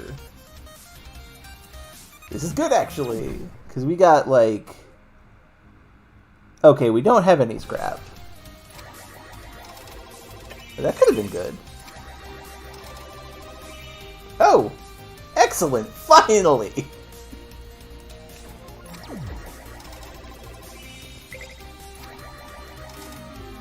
Lose. Yeah, nothing we can buy.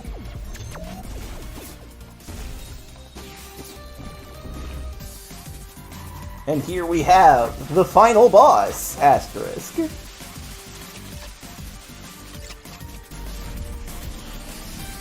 Eleanor the Architect.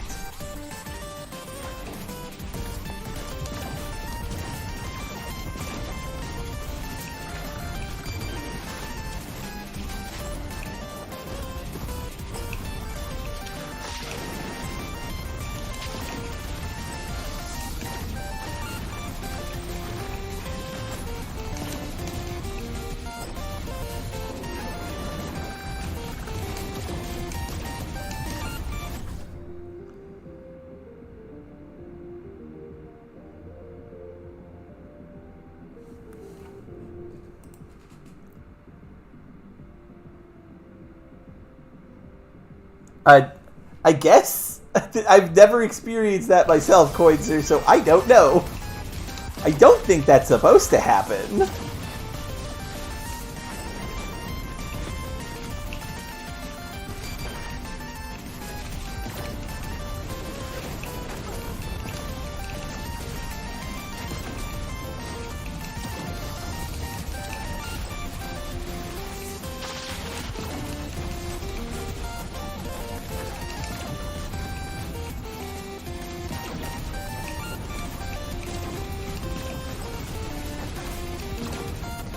Why is this boss so chaotic?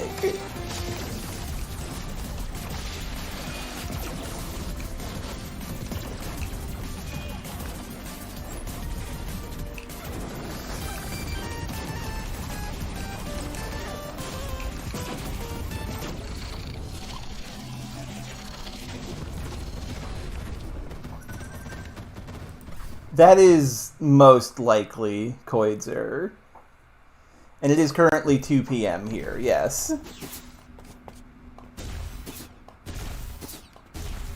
I don't know when you'll actually hear any of the words that I'm saying.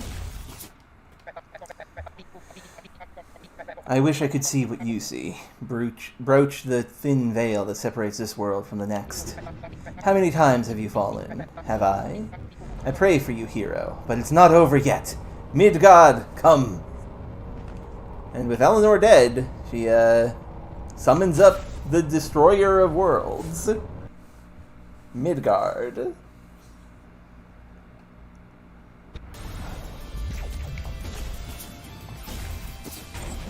If Knight is still here and able to see this, here's another instance of you making a joke about something that just showed up in the game, actually. Which I think is funny.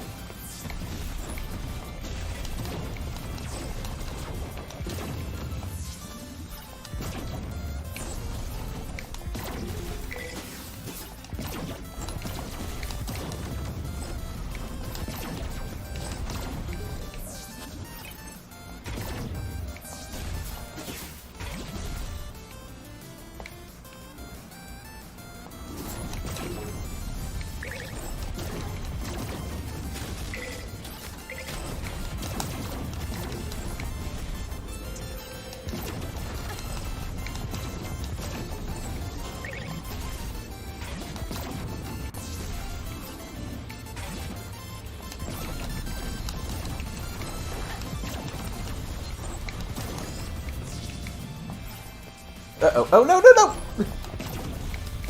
This is fine.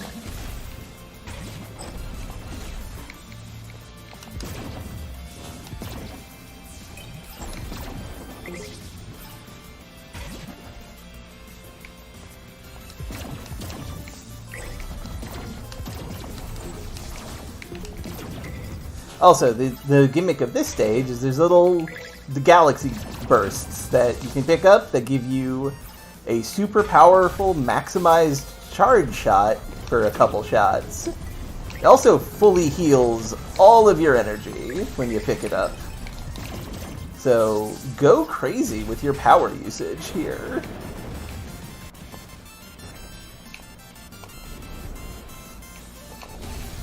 There are many routes to take in this area. It is super chaotic and wild. And it is a very interesting way to do a finale of a game, I think.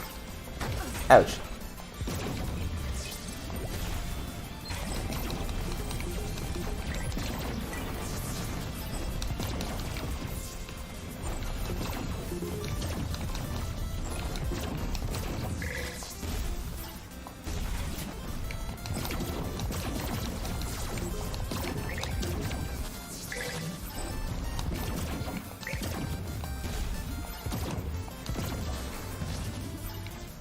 Yay, I'm up here now. And also these teleporters, which showed up in the last stage, are the final platforming gimmick, basically. And here's the mini-boss. She told me you might still exist in this world. But not for long. Now fall! This is an alternate universe version of our hub scientist lady, Alexei, who has gone super evil because of metaplot stuff.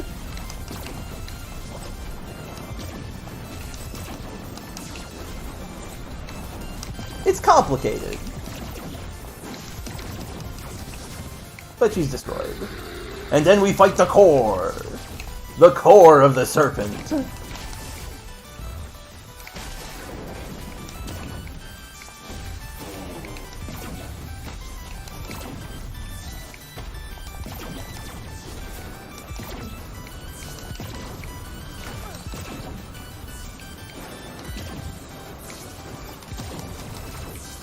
And once the core is destroyed, you reveal the actual core instead of the armor that was covering it.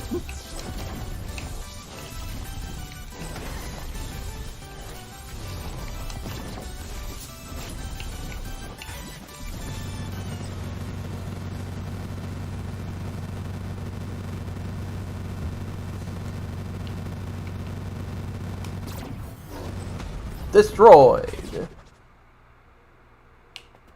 And down into Midgard we go.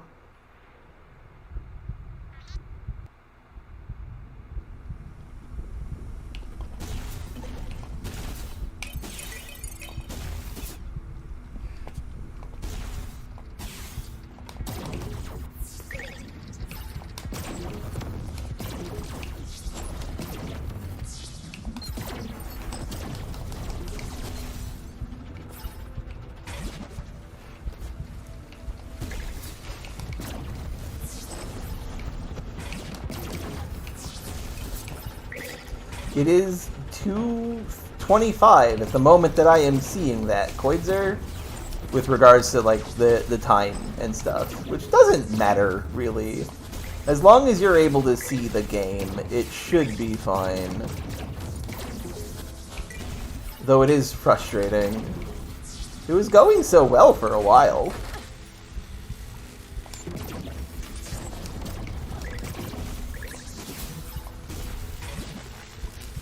Yes, Midgard Serpent. The old Midgard Stormy.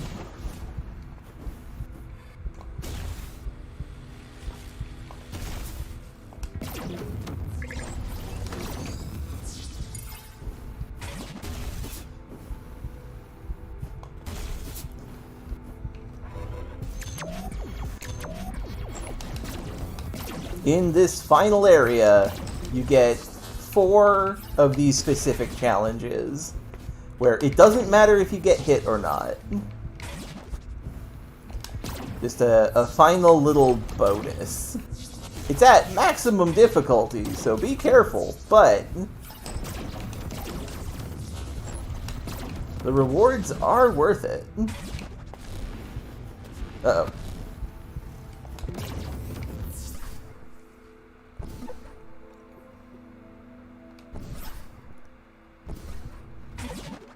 What have I got? Let's get this.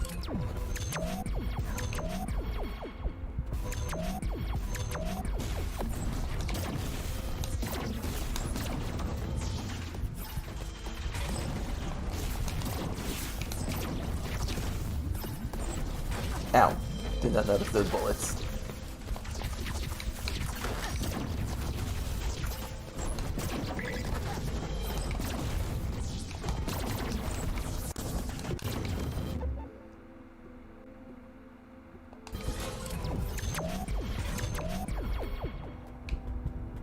Oh, perfect.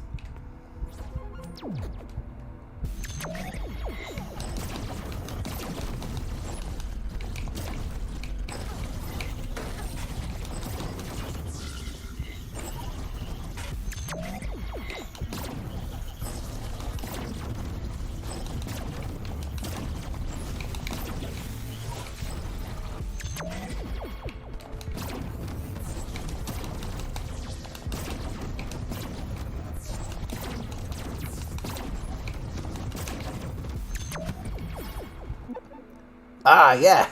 Chunk beam! We are going to get so many beams. Oh, excellent.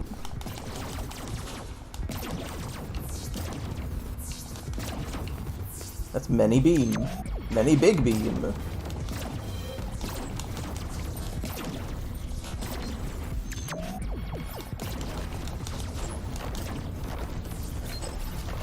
Ow. Ow again. This is fine.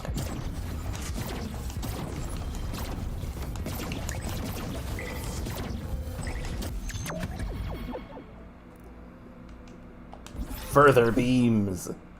Oh my goodness. The Forculator and Seeker Beam.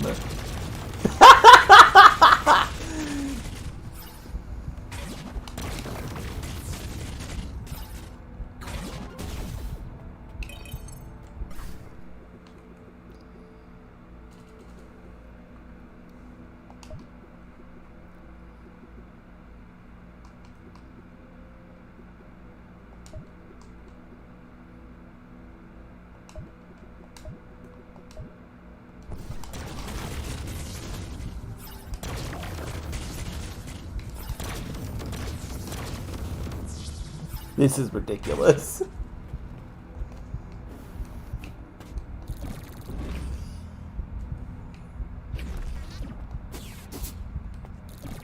And here we have the final boss.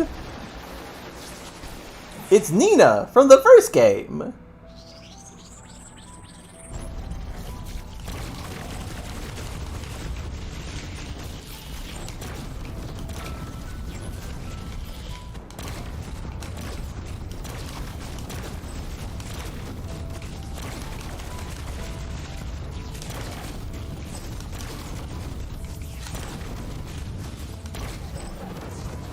And then it unlocks this incredible Sigma Virus-esque ace.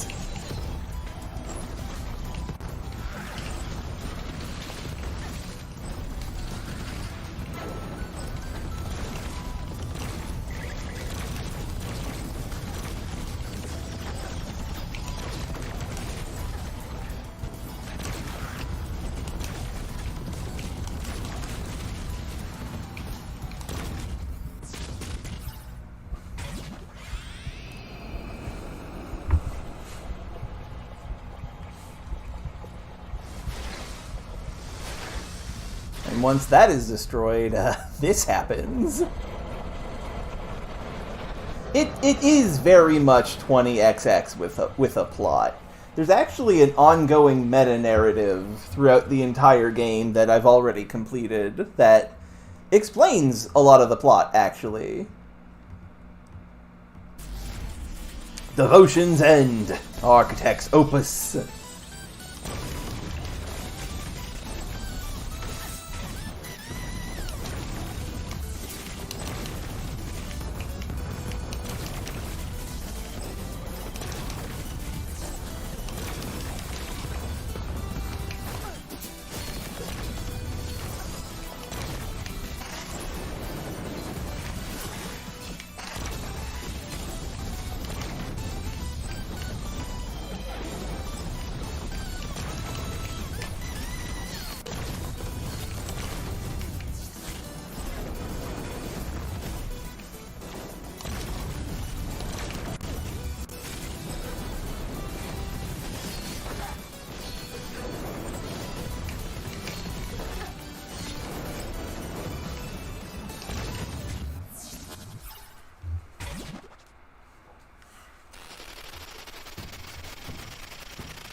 Stretching.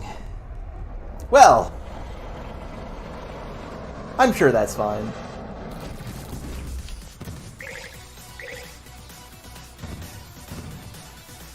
Well, I hope you're ready for an escape sequence. With a giant ace head! Look at how excited he is! Got a laser beam you gotta watch out for.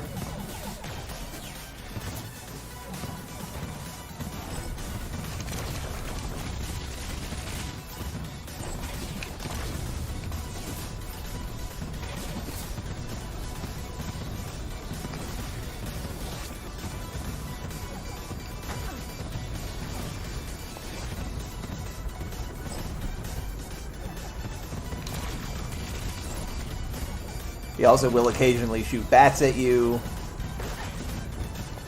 And once you're up here, into the escape we go!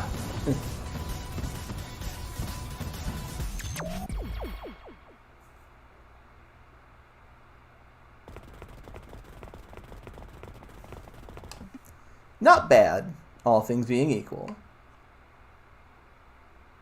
I do wish they would remove the failure note from 20XX. I've never been a big fan of that, and this would be good to get rid of it again, maybe. Just my personal opinion there.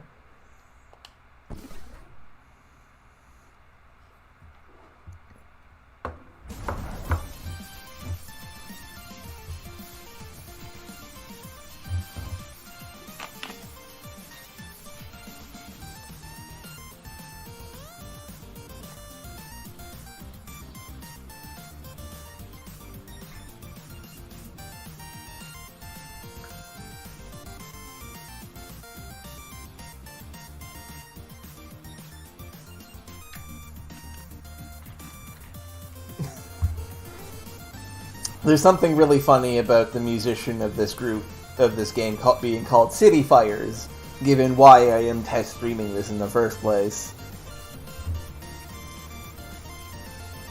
It's a joke only for, like, the 2 people who are going to be watching by this point.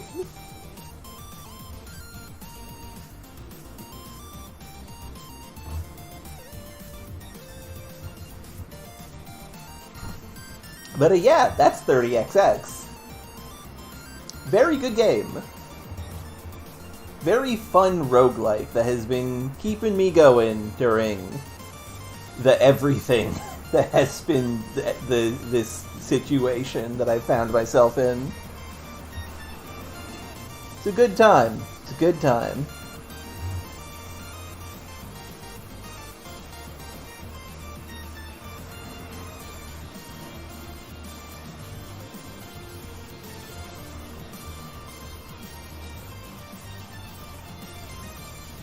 Excellent work all around. 20XX was a game that I enjoyed but felt was severely flawed in a lot of ways that made it difficult to actually play. And 30XX fixes a lot of that.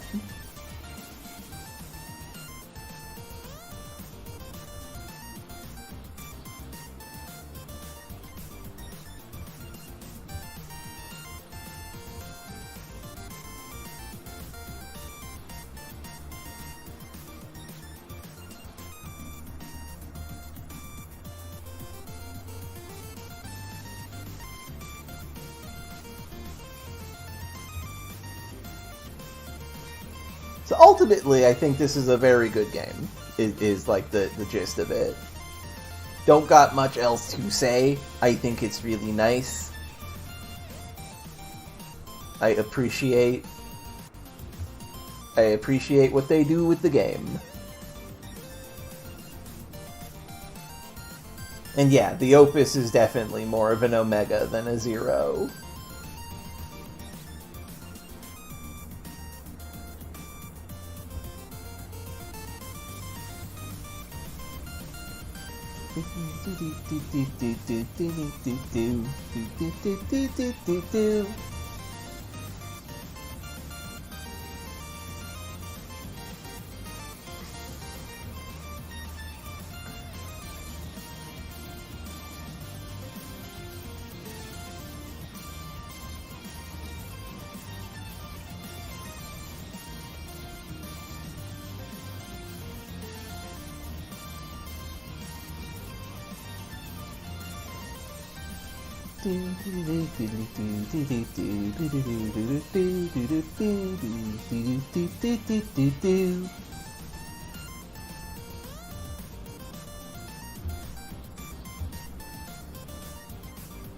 What happens if I mouse out?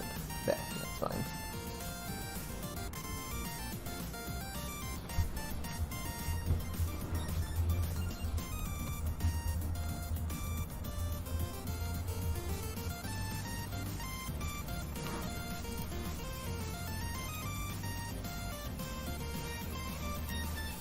About 10 years ago, 572 kind, hopeful folks gave us $20,000 to try and make the game we've been dreaming of. We're still here, still dreaming, and still thankful. To our early access community, truly, 30XX is the game it is because of you. I love this little message at the end. It's so, like, emotionally resonant, for lack of a better term. I just think it's really sweet. I really like this labor of love.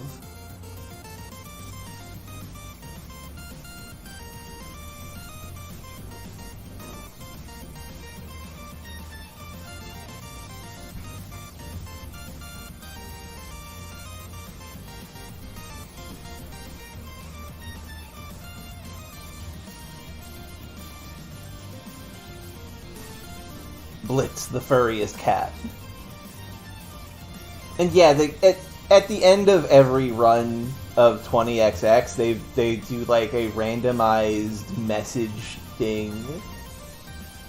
Yeah, the failure notes don't make any sense. Thanks for playing! Yay!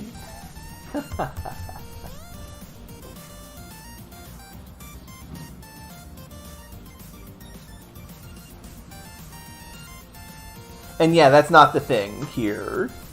The Dr. Wily and Dr. Light like equivalents that are doing the evil testing. There's implications that Ace and Nina still work for the corporation, so it makes a degree of sense that those Euros are still there, but also, like, that's dumb and bad and I don't like it. It just doesn't gel with anything else in the game. I mean, I can't see the amount of people watching. But yeah, thank you all for stopping by. This was a lovely attempt at trying to make stream go in the hotel. But I don't think this is going to be viable for Bastion. That all being said, thank you for watching. Love all of you. Take care.